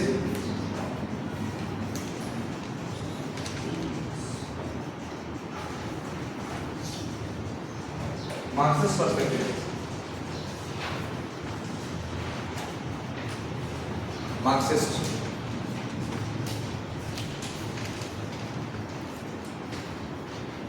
Now see, Karl Marx is living in 1880 to 1883. उसी बीच में revolution of 1857 is taking place. So Karl Marx has his own opinions about the freedom struggle. कल का कहानी थोड़ा सा याद कीजिए इसमें मार्क्सिस्ट पर्सपेक्टिव को समझने का. देखिए जो लैंड है मुगल्स के समय में, when I am here, right, and धीरे धीरे जब औरंगजेब is falling apart, तो I am being, मतलब हम बेसिकली हम जागीरदार होते होते बहुत कंट्रोल में आ गए, राइट, और हमारे पास जब कंट्रोल हो गया बहुत ज़्यादा सिचुएशन का, तो हमको अब डरने की किसी से जरूरत नहीं है. लेकिन अचानक से ब्रिटिशर्स आते हैं और ब्रिटिशर्स हमको बोलते हैं कि you have to pay monthly 2000 rupees to me, right. अब हम कहाँ से पैसा देंगे इतना ज़्यादा? ऑलरेडी हमको 20 साल 50 साल से आदत नहीं है लोन देने का, इंटरेस्ट देने का किसी को, टैक्स देने का किसी को. अब अचानक से ब्रिटिशर्स जब बैटल ऑफ बक्सर जीत जाते हैं, so they acquire the land and they say that now you all have to pay the tax. I will not be willing. मेरा आदत नहीं है टैक्स देने का भाई. What I will do? हम क्या करेंगे? अपना जो मेरा जो लैंडलेस लेबर लोग हैं, बॉर्डर लेबर्स लोग हैं, इन लोगों को भड़काने का काम शुरू करेंगे. देखो भाई, तुम हमसे ले तो रहे हैं, लेकिन हम लेना नहीं चाहते. लेकिन क्या करें? मेरा रूबर बहुत आदमी होता है वैसे. Right? I don't want to do this to you, but हम क्या करें? लेना तो चाहते हैं तुमसे. तो हम इनको भड़काए, इंसाइट किए आपको. तो इंसाइट किए तो आप क्या किए? रिवोल्ट किए. ये सुनो, अब इसी रिवोल्ट को इंपीरियलिस्ट लोग कैसे बोल रहा है? कह रहा है कि ये कोई रिवोल्ट नहीं है, पॉलिटिकल एक्टिविटी. इसी रिवोल्ट को नेशनलिस्ट लोग कैसे बोल रहा है कि ये रिवोल्ट नेशन गॉडेस को जगाने का रिवोल्ट. इंडिया में आप नेशनल मूवमेंट जा चुका है. मार्क्सिस्ट को नेशन बेसिस को लेना देना है. मार्क्सिस्ट को लेना देना है किससे? Economic means modes of production. तो मार्क्सिस्ट थिंकर ये कार्ल मार्क्स खुद कह रहा है कि ये कोई मास का रिवोल्ट नहीं है. This is a revolt which is manufactured by the feudal landlords, by the zamindars. उल्टा धारा है मार्क्स का. कहता है कि इन लोगों की वजह से रिवोल्ट हुआ है क्योंकि इन लोगों का इंटरेस्ट खतरे में चला गया. तो ये जमींदार लोगों ने क्या किया? जमींदार लोगों ने मार्क्सिस्ट को यूज किया. मार्क्सिस्ट को यही बोला कि हम क्या करें, आप लोग आवाज उठाइए, राइट. तो मार्क्सिस्ट आवाज उठाया किसके इंटरेस्ट को बचाने के लिए? जमींदार के इंटरेस्ट को बचाने खुद के लिए. ये हिस्ट्री को देखने का एक नजरिया है. जैसे सुनिए, अगर हम कार्ल मार्क्स हैं और 1857 का रिवोल्ट हुआ तो हम उस समय लिखेंगे किताबों. कार्ल मार्क्स ने लिखा भी 1857 के बारे में 1861 में. कार्ल मार्क्स राइट्स है कि इंडिया में जो रिवोल्ट हुआ, ये रिवोल्ट फ्यूडल लैंडलॉर्ड्स ने कराया. देखिए कितना अलग एंगल दे दिया. हम लोग कैसे लिख रहे हैं कि भाई सिपाही लोग रिवोल्ट कराया था और सिपाही लोग रिवोल्ट कराने से ये मामला फैलते फैलते गया और पूरे इंडिया में 1957 का रिवोल्ट हो गया, north India. This is our normal view. Britishers इस व्यू को कैसे देख रहे हैं? इस रिवोल्ट को कह रहे हैं ये सब छोटा मोटा एक्टिविटी है, ये सब कोई नेशन स्पेशल नहीं, इसमें कोई जरूरत नहीं. मार्क्स लंदन में बैठा है, कह रहा है कि कुछ तो गड़बड़ है इसमें. और ये जो रिवोल्ट है, ये इसका असली मास्टरमाइंड जमींदार और मनी लेंडर है. क्योंकि अचानक से जमींदार को फर्क पड़ रहा है और जमींदार विजय को, लोगों को, सबको भड़का रहा है अपना इंटरेस्ट को फुलफिल करने में. कौन सा इंटरेस्ट? बुर्जुआ वाला इंटरेस्ट. तो मार्क्स मर गया उसके बाद 1883. तब तक 1885 में कांग्रेस का फर्क उसमें होता है. कांग्रेस को कौन फॉर्म किया? हुआ था फाउंडर ऑफ कांग्रेस. याद है? नहीं, थोड़ा देर और, बहुत भूख लग रही है. थोड़ा देर बस बैठिए, 15-20 मिनट बैठिए आराम से, बोलिए। मार्क्स सॉरी कांग्रेस को किसने फॉर्म किया? माने English man, right, English man है मार्क्स कह रहा है कांग्रेस को। तो मार्क्स कहता है, मार्क्स तो मर गया, मार्क्स के बाद कौन आया? मार्क्सिस्ट लोग। तो मार्क्सिस्ट लोग बोला ये जो कांग्रेस है, ये कांग्रेस ब्रिटिशर्स ने फॉर्म किया है, मतलब इंपीरियलिस्ट फोर्सेस ने कांग्रेस बनाया है ताकि यहाँ के लोगों को बेवकूफ बना सके। और कांग्रेस का कोई एम नेशनल फ्रीडम स्ट्रगल में पार्टिसिपेट करना नहीं है। कांग्रेस का एम है ब्रिटिश इंटरेस्ट को पूरा करना। कैसे? कि कांग्रेस प्रेजेंट को इन जनरल इन लोगों के मूवमेंट को क्या करेगी? हाईजैक कर लेगी, राइट। और कांग्रेस इन लीडर्स को समझाएगी और लीडर्स को समझाने के बाद गवर्नमेंट के फेवर में सारा काम हो जाएगा। तो मार्क्स इस चीज को ऐसे देख रहे हैं। अब हम लोग के दिमाग में पॉइजन डाल दिया मार्क्स, राइट। अब जब दिमाग में कोई पॉइजन डाल दिया तो हम लोग को भी लगेगा नहीं ठीक बोलता हूँ, सोच के देखिए यही तो काम होता है। तो जैसे हम काला कुर्ता पहन के आ गए, मान लीजिए काला कुर्ता, काला पैंट, काला जूता, तो आपको हम देख के मैं भी कुछ भी लग सकते हैं, राइट, अच्छे भी लग सकते हैं, हैंडसम भी लग सकते हैं, सुंदर भी लग सकते हैं, काला में आदमी सुंदर लगता है। लेकिन अगर हम बोले एकदम वसूली भाई जैसा हम दिख रहे हैं, टीका लगा लेते, बात आपके दिमाग में डाल दिए, राइट। अब आप हमको वसूली भाई कैसा ही देखिए, सोच के देखिए बात। ये सुनो, ऑरेंज कपड़ा हम पहन लें, राइट, और फोटो भी हो गया है, ऑरेंज कपड़ा भी पहन लें, शर्ट पहन लें मान लीजिए, तो आपको नॉर्मल आपको देखना अच्छा लगेगा, आप बीजेपी लग रहे हैं। लेकिन उसमें से कोई बोले गोविंदा जैसे लग रहे हैं, इमेजिन कीजिए, लगने लगेंगे हम? नहीं होता, आदमी बोल दिया तो अब लग रहा है उसी तरीके से, right. This is the point. मान लीजिए कोई मोटा आदमी है, टाइट कोई शर्ट पहन लिया, टाइट शर्ट पहन लिया, जैसे कई बार हुआ है, आदमी पहन लिया है, सर लगता है कि अब मोटापा बढ़ते जा रहा है, लेकिन कॉन्फिडेंस में टाइट शर्ट, तो टाइट शर्ट पहनने के बाद आप कैसे लगने लगते हैं? वो याद है वो गाना फाल्गुनी पाठक, देखे आप? नहीं देखे, कुछ लोग एक्सपर्ट लोग देखा हो, मोटा आदमी जब टाइट शर्ट पहन ले तो फाल्गुनी पाठक लगने लगता है, राइट। मैंने इमेजिन करके देखे, बोलने के बाद दिमाग में बैठ जाता है। अब मार्क्स क्या कर रहा है? लोगों के दिमाग में डाल रहा है ना कि कांग्रेस का चाल है, और कांग्रेस बना ही इसीलिए है ब्रिटिश इंटरेस्ट को कैटर करने के लिए, कि जितने भी तुमको अभी सब दिख रहा है, सब फ्रीडम फाइटर, सब का सब कैपिटलिस्ट क्लास है, सब का सब बुर्जुआ है, और सब अपना इंटरेस्ट को साधने के लिए तुम लोग के मूवमेंट को हाईजैक कर लेगा। ये मार्क्सिस्ट सोच है, ये Marxist understanding and Marxist interpretation of freedom struggle. देखिए उसमें Marxist Marx analyzed 1857 revolt. Marx analyzed 1857 revolt and said that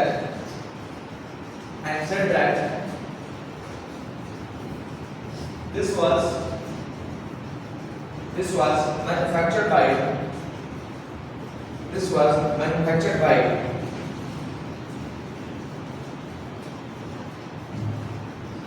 manufactured by and said that this was manufactured by the feudal landlords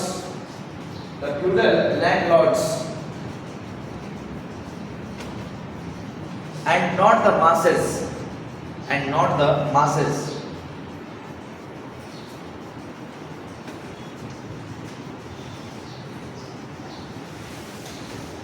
After Marx,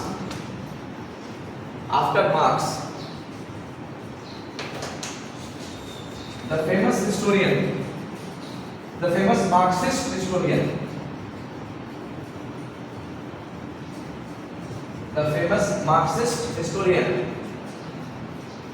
R.P. Dutt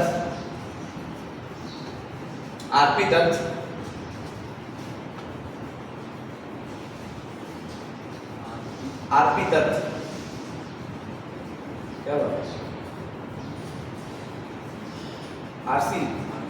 RC Dutt है।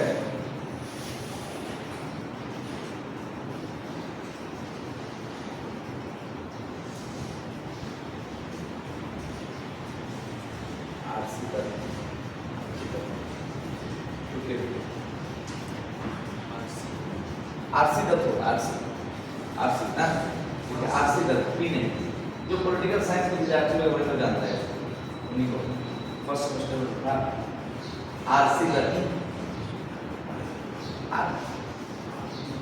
गलत नहीं हो सकता है बताएं।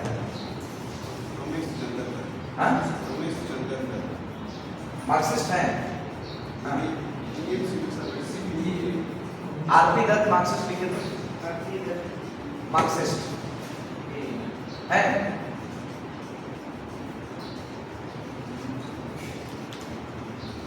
नहीं बाकी लोग मत परेशान मत होइए, ये सिर्फ पॉलिटिकल साइंस के स्टूडेंट लोग ही समझ पाएंगे इस इंटरनल जो। हाँ आरपी दत्त ना, बस ठीक है आरपी दत्त, आरपी नहीं आरसी नहीं, ठीक है। नया नया बच्चा लोग ये लोग सिखा रहा है, बात पक गया है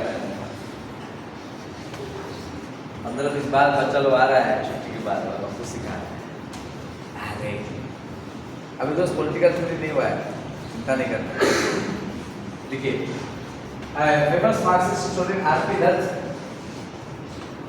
said that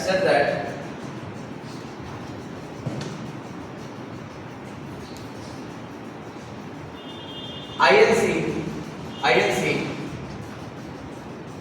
was created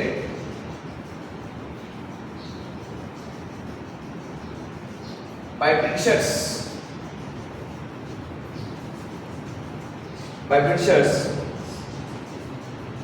to serve SERP by the Britishers to serve by the Britishers to serve by the Britishers. Congress was created by the Britishers to serve India's interest, to serve their interest, to serve their interest, and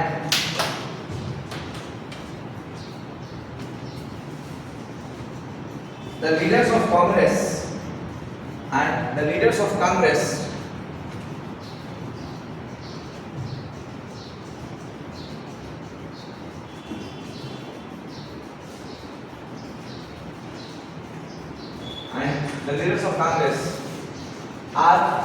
are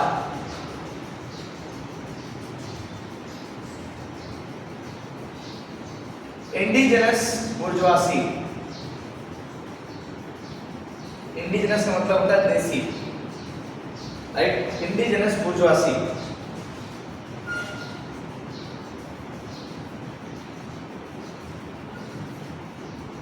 indigenous बुर्जुआसी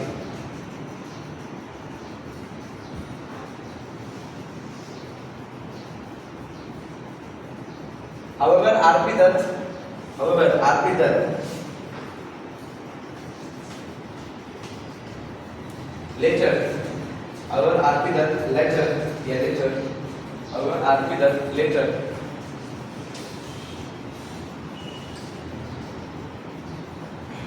is of the opinion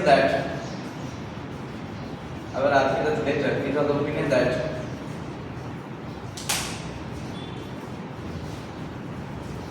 Congress may have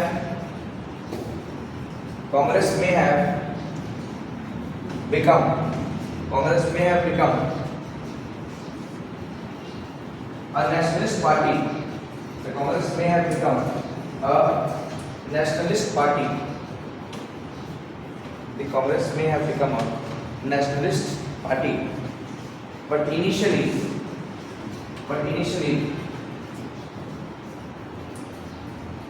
it was just a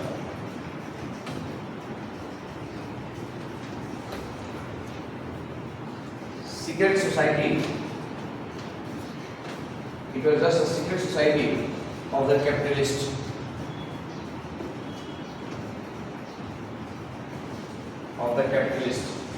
Now open page 13, come to Marxist approach.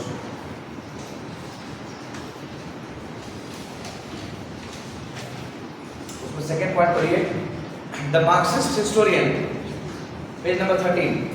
The Marxist historian have been critical of both colonialist and nationalist views on Indian nationalism. What is colonialist view? Imperialist को बोलते हैं colonialist, right? मतलब मेरे Marxist लोग इन दोनों को criticise किए हैं, कहते हैं कि ये सब है ही नहीं, नेशन पेशन तो होता ही नहीं है, ये लोग खाली मासेस को एक्सप्लॉइट करने के लिए रिवोल्ट था ताकि जमींदार अपना इंटरेस्ट को बचा सके। ये एक पर्सपेक्टिव है, एक तरीका दिया गया है, और कुछ तरीका इसमें जरूरत नहीं है। उसके बाद basic tenets of Marxist perspective on Indian national movement. पहला, understanding the role of economic factors and classes in making of the nation as well as the movement. Second, understanding whether Indian national movement was a movement of bourgeois or a real mass movement. तो Marxist क्या बोलता है, कहता है कि mass movement था ही नहीं, it was not at all a mass movement, it was just a movement by very few people. उसके बाद Marxist view on Indian national movement through the scholars eyes. सबसे पहले तो कार्ल मार्क्स खुद analyse किया है, फाइन। तो Karl Marx ने खुद क्या एनालाइज किया, पढ़िए। he analyzed that he has given the interpretation of the revolt of 1827 as a rebellion by the feudal class। ध्यान दीजिए। उसके बाद एम एन रॉय देखिए क्या बोलते हैं। M N Roy is also Marxist, right. M N Roy criticize करेंगे कांग्रेस को, फाइन, उनका फेस चेंज होगा। एम एन रॉय कहते हैं masses in India are ready to take power in their hands, but Congress is denying them of opportunity. Why? You remember NCM, non-cooperation movement। non-cooperation movement में already माहौल बहुत high है, फिर भी अचानक से गांधी जी क्या कर रहे हैं, बटन ऑफ कर दे रहे हैं। Read about what Gandhi ji के बारे में क्या कहना है एम एन रॉय का। He was also critical of the Gandhi and his methods. Okay. EMS Namburipaad क्या बोल रहे हैं, fourth point, Gandhian approach was restricted mass struggle, and Gandhi wanted the masses to work under the leadership of the bourgeois class। अब ये बात कोई बोल दे, दिमाग में पॉइजन डाल दे, तो अभी देख के यही लगने लग रहा है ना। सोच के देखिए ना, एनसीएम उतना हाई पकड़ा है और आप बंद कर दी स्विच, कह रहे हैं कि नहीं हमको पसंद नहीं लग रहा। अरे आपकी वजह से जितना लोग अपना फील्ड में जान हाथ पैर तोड़वा लिया, उसका क्या, उनके मन में तो गुस्सा है, उनको भी तो बदला लेना है। यानी आप लीडर ओरिएंटेड रखना चाह रहे हैं इस पार्टी। सिविल डिसोबीडियंस मोड में देखिए आप, गांधी जी खुद जा रहे हैं यूनियन से बात कर रहे हैं, जैसे दादा है सिविल डिसोबीडियंस मूवमेंट, और जब अपने ऊपर आया क्विट इंडिया मूवमेंट में तो मूवमेंट लीडरलेस हो गया, कोई नहीं है लीडर उसको। ये दिखाता है कि ये बात जो लाइन है, लाइन दिमाग में हम लोग का कोई डाल दे, यानी ये मार्क्सिस्ट अप्रोच हो गया इंडियन नेशनल मूवमेंट स्ट्रगल को समझने का। कौन सा अप्रोच लिया जाए, क्या वो सही में नेशनल स्ट्रगल था भी, कैसे मान सकते हैं? कैसे बंगाल के पार्टीशन से साउथ इंडिया वाले लोग भी इंटीग्रेट हो जाएगा? साउथ इंडिया में कोई भी फ्रीडम स्ट्रगल क्या आप पढ़ते हैं ना, सिर्फ साउथ इंडिया में हम लोग को गांधी जी का शॉर्ट्स और टाइगर से रिलेटेड कुछ मिल जाता है। बात बाकी कहाँ है साउथ इंडिया? बंगाल के पार्टीशन से साउथ इंडिया में क्या फर्क पड़ रहा है, बोले ना। इतना बड़ा बड़ा कांड हो जा रहा है नॉर्थ इंडिया में, साउथ इंडिया इज, और हम लोग क्या फर्क पड़ता है? ट्रेन कुछ भी हो जाए, वहाँ पर राइट हो जाए, फाइट हो जाए, हम लोग इंटरेस्ट नहीं लेंगे। पेपर में भी छोड़ देगा तो आदमी नहीं लगा ना इंटरेस्ट, क्यों नहीं? आज सोच के देखिए, साइकोलॉजिकली बहुत इंपॉर्टेंट पॉइंट है। उस समय कैसे बोल सकते हैं हम लोग कि 1905 के बाद इंडिया एज एन आइडिया पूरा आ गया? इसको लेकर तो स्कॉलर्स में बहुत डिबेट है, बहुत डाउट है। लुक एट मुस्लिम लीग, उतना बड़ा ग्रुप होकर अलग उसको कंट्री बनाना है, तो आखिरकार कब से एग्जैक्टली इंडिया में वो नेशनलिस्टिक फीलिंग आया, इसको एग्जैक्ट लोकेशन करने में बहुत मुश्किल है। और मार्क्सिस्ट हमको एक अल्टरनेटिव पर्सपेक्टिव दे रहा है, कहता है कि सब नेशन क्रिएशन सब टूल्स है बुर्जुआ क्लास के पास। They are nation nationalism, these are just instrument, tools of the bourgeois class, जो बेवकूफ बनाने के लिए। मार्क्स के लिए क्या है? Ideology is false consciousness. तो मार्क्स कहता है nationalism as an ideology is nothing, it is false consciousness, और नेशनलिज्म के नाम पे आप सबको बेवकूफ बनाया गया है। तो मार्क्स के जाने के बाद R P Dutt, M N Roy, they hold this particular view about the Indian freedom struggle. और अगर ठीक से पढ़ लीजिएगा तो आपको भी लगेगा एक नई चीज की बात, हर कोई अपना इंटरेस्ट बचाने के लिए लड़ाई करे। इसीलिए बोला जाता है marks can not be ignored, either you love him or you hate him.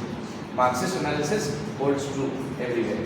देखिए कितना सुंदर पॉइंट है एमएस नंबूरीपाद का। Is a Marxist, he says Gandhian approach was restricted mass struggle। तो जब मास पार्टिसिपेटिव, गांधी यही चाह रहा है ना कि मास नहीं हो, वायलेंस नहीं हो, तो गांधी जी का जो अप्रोच है, जब गांधीयन अप्रोच हम लिख रहे हैं तो गांधी का अप्रोच है रिस्ट्रिक्टेड मास स्ट्रगल। जब रिस्ट्रिक्टेड मास स्ट्रगल है तो कैसे यहाँ पे कम्युनिस्ट वाला रेवोल्यूशन आएगा? नहीं आएगा। यहाँ पे जब मासेस पार्टिसिपेट ही नहीं कर रहा है तो मार्क्सिस्ट के हिसाब से this is a fake, a fraud movement that is being there. It is not for the masses because masses are not participating. Only few people are glorified. Mass movement Gandhi होने ही नहीं दे रहा है 1942 के पहले, सस्पेंड हो जा रहा है मूवमेंट, पैक हो जा रहा है इवेंट के साथ. So this are suspicious things which are going on in the country. जो मार्क्सिस्ट हम लोग को दिमाग खोलता है. इसीलिए होता है कि जब आप कॉलेज में पढ़ते हैं, यूनिवर्सिटी में पढ़ते हैं, तो आप 4-5 पर्सपेक्टिव पढ़ते हैं, और जब आप व्हाट्सएप पे पढ़ते हैं कोई चीज़ तो खाली एक पर्सपेक्टिव पढ़ते हैं. इसीलिए हिस्ट्री व्हाट्सएप यूनिवर्सिटीज नहीं पढ़ना है. ये है पर्सपेक्टिव समझने का 4-5. सोच के देखिए, सही पॉइंट है. तो सुभाष चंद्र बोस का क्या पर्सपेक्टिव है? एक पर्सपेक्टिव ये है कि भाई सुभाष चंद्र बोस नेशनलिस्टिक एंगल से आप देखिए तो Subhash Chandra Bose is going for freeing India, अपना रिस्क ले रहे हैं और जापान जैसी सुपर पावर के साथ इंडिया में अटैक कर रहे हैं. नेशनलिस्टिक बहुत सही बात है, but if you keep a humanistic perspective, if you keep a feministic perspective, feminist लोग सुभाष चंद्र बोस की इस एक्शन को बहुत क्रिटिसाइज करेगा. क्यों? क्योंकि जापान की आर्मी सबसे क्रूअल आर्मी है पूरे वर्ल्ड में, और जापान ने इंपीरियलिज्म करते समय बहुत न्यूमरस रेप्स, किडनैपिंग्स, मर्डर्स ये सब किया है. इसके बेसिस पे तब तो फेमिनिस्ट लोग नहीं पसंद करेगा सुभाष चंद्र बोस के एक्शंस को, के मेथड्स को. यही होता है, पढ़ता है आदमी जब ज़्यादा तो दिमाग एडल्ट्रेट हो जाता है. तो various perspective, and this is one such perspective in Marxist. Next page, next उसी में उसके बाद आता है critical analysis of Marxist perspective. उसको कुछ लोग क्रिटिसाइज कर रहे हैं. पहला है जैसे Bipin Chandra. Bipin Chandra clearly states that INC was completely nationally oriented. He calls the movement truly inclusive and the largest mass movement ever. Okay. Sumit सरकार क्या बोलते हैं? इनकी बहुत अच्छी किताब है सुमित सरकार की. कहते हैं the traditional Marxist analysis require more careful approach.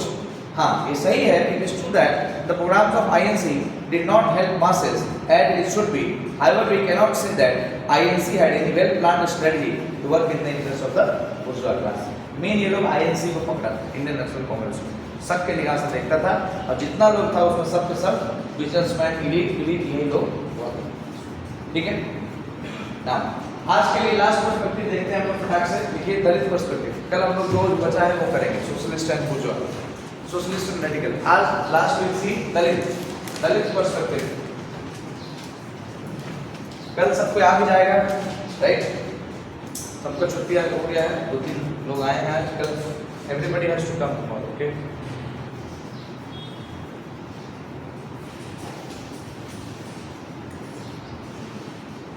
Dalit perspective. Dalit किसको बोलते हैं? Schedule caste, right? Deprived sections of the society को we call it the Dalit perspective. Now, what is important in Dalit perspective that we have to keep in mind? दलित लोग कैसे देखेगा अब Indian freedom struggle को? दलित लोग देखेगा कि दलितों के लिए कुछ हुआ कि नहीं हुआ. कांग्रेस में कितने दलित प्रेसिडेंट बने या नहीं बने, राइट? इंडियन नेशनल कांग्रेस में कौन सा मूवमेंट दलितों ने लीड किया, दलितों का क्या कंट्रीब्यूशन रहा, राइट? जब भी इंडियन नेशनल कांग्रेस कोई ऑब्जेक्टिव बना रहा है, मोटो बना रहा है, तो क्या उसने दलितों के बारे में सोचा? ये होता है दलित पर्सपेक्टिव, राइट? देखिए इसमें Dalit scholars like Dalit scholars like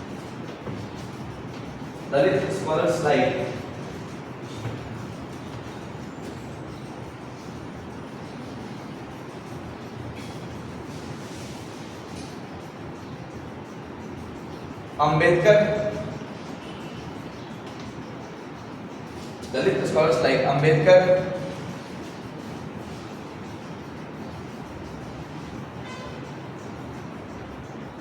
EV Ramaswamy Naikar,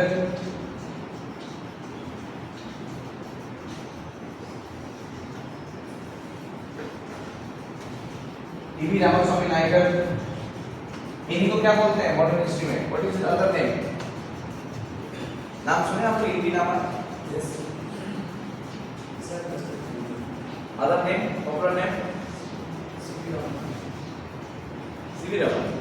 कुछ भी ना, वो बोलते हैं कुछ भी. पेरियार टाइगर रिजर्व भी है, फॉरेस्ट बे, पेरियार बोला जाता है, राइट? अच्छा, उसके बाद एक और नाम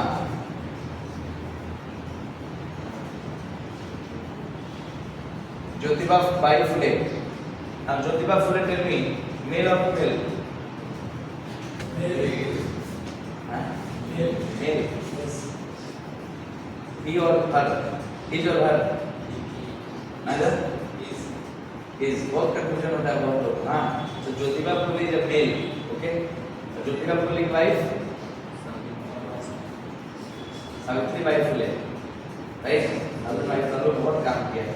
ज्योतिबा फुले इन जनरल जानिए। अब देखिए, Ambedkar, Ramaswamy Naikar, Jyotiba Phule, they criticized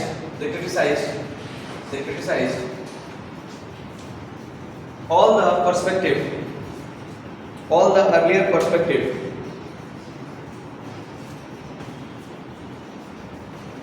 and said that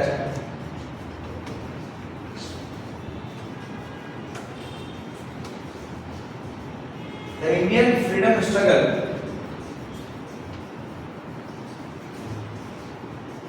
gave no space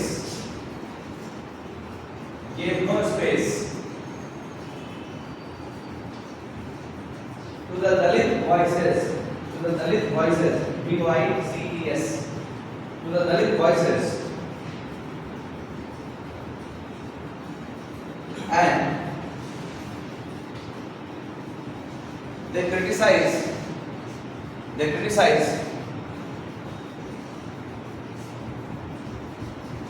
the INC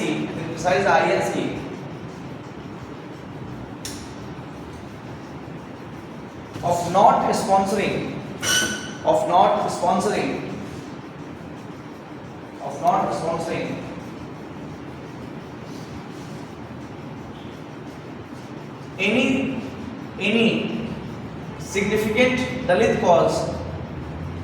any significant Dalit cause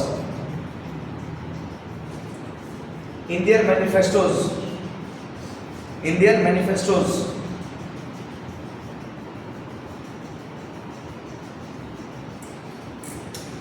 Therefore,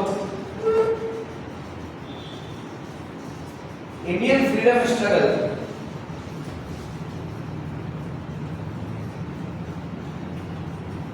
cannot be described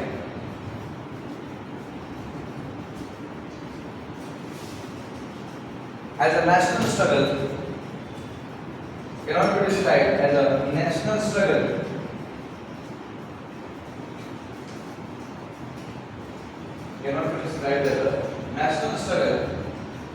because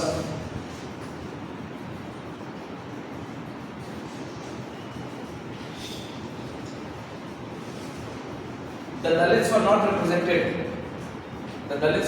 represented.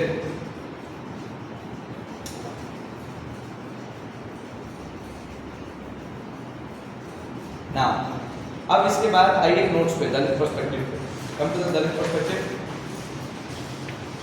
उसमें फर्स्ट पेज पे देयर इज ज्योतिबा फुले का क्या एक दो ओपिनियन है वो दिया हुआ है, ठीक है। एक दो ओपिनियन वहां से ज्योतिबा फुले का लेना है। Next page Ambedkar, Dalit perspective means what does Ambedkar has to say about the INC, that is important. Second page पे इज अंबेडकर के बारे में दो तीन ओपिनियन वहां पे दिए हुए हैं। रामास्वामी नायकर के बारे में भी वहां पे ओपिनियन दिया गया। ये लोग क्या किए हैं, बेसिकली इंडियन फ्रीडम स्ट्रगल के नाम पे लोग नहीं फ्रीडम फाइट किए हैं। They said simply that there is no point fighting for political freedom if social and economic freedom cannot be made available to the deprived section of the society. So first go for social freedom, first go for economic freedom of these deprived section. और Indian freedom struggle को हम लोग Indian nation या Indian freedom struggle नहीं बोल सकते हैं, क्योंकि इसमें मेजॉरिटी जो इंडियन पार्ट है, जो माइनॉरिटी है, वो रिप्रेजेंटेड ही नहीं। तो इंडियन नेशनल कांग्रेस को कम से कम अपने डिमांड्स में सेपरेट इलेक्टोरेट फॉर एससी ये सब चीज़ को लेके लाना पड़ेगा। और आपको ही पता है पूना पैक्ट में Ambedkar and Gandhi they were against each other over the question of the communal awards, right, over the question of the separate electorate. तो उसको थोड़ा सा उसको पढ़ लेंगे बेसिक टेनेट्स और अम्बेडकर वाला मेन पार्ट। एग्जाम में मार्क्सिस्ट पर्सपेक्टिव पूछने लाने का चांसेस ज़्यादा है, राइट, और थोड़ा सा दलित पर्सपेक्टिव में भी, क्योंकि कभी देखिए यूपीएससी में सिर्फ 5 क्वेश्चन पूछा गया है 30 ईयर्स में, है ना, सिर्फ 5, और यहीं 5 में से एक एक करके बार बार पूछा गया है। तो बोलना बहुत मुश्किल है कि इसमें क्या पूछा जाएगा, बट कुछ भी पूछा जाएगा। कोई एक को प्रिपेयर करिए अच्छे से, और एक को जब अच्छे से प्रयोग करते हैं तो मोर और लेस अगर दिमाग में घुसा हुआ है तो काम चला के आंसर लिख सकते हैं। अगर इसका आंसर आप लिख देते हैं एग्जाम में तो उसमें मान के चलिए फुल मार्क्स मिलता है, क्योंकि इसमें लिटरेचर बहुत कम अवेलेबल है, right, very less literature is available also outside also. ये बस प्योर अंडरस्टैंडिंग के बेसिस पे है और अच्छा ही 150 वर्ड्स में हम लोग को लिखना है। कॉलेज में we used to write about around 4-5 pages on this in the first semester. This was taught in political science, right. उस समय नहीं समझ में आता था कुछ भी, ऐसा ही रैंडम आदमी याद करके जाता था, क्या लिखता था कुछ पता नहीं, क्या समझ में आएगा, धीरे धीरे तो समझ में आता है। पर्सपेक्टिव है, लेंस है, एक ही इंसिडेंट को कैसे अलग अलग लोग हम लोग को समझाता है। अब हम लोग को देखना है socialist perspective and radical humanist perspective. वो दो पर्सपेक्टिव है, 20 मिनट लगेगा, आज उसको नहीं करेंगे, कल करेंगे उसको, कल सब पे आ भी जाएंगे। और कल से हम लोग पिन पॉइंट करके we will pick up around 8-9 questions from all the part, और उस 8-9 क्वेश्चन के बेसिस पे we will finish up with one beat, right, and whatever is that we will do it. So from tomorrow don't miss the class. 12 बजे से हमारा time होगा, उपाय नहीं है। Don't miss the class from 12, क्योंकि क्लासरूम इज नॉट अवेलेबल, उस वजह से बहुत दिन बाद आप आए उसके। सी यू टुमारो। अच्छा,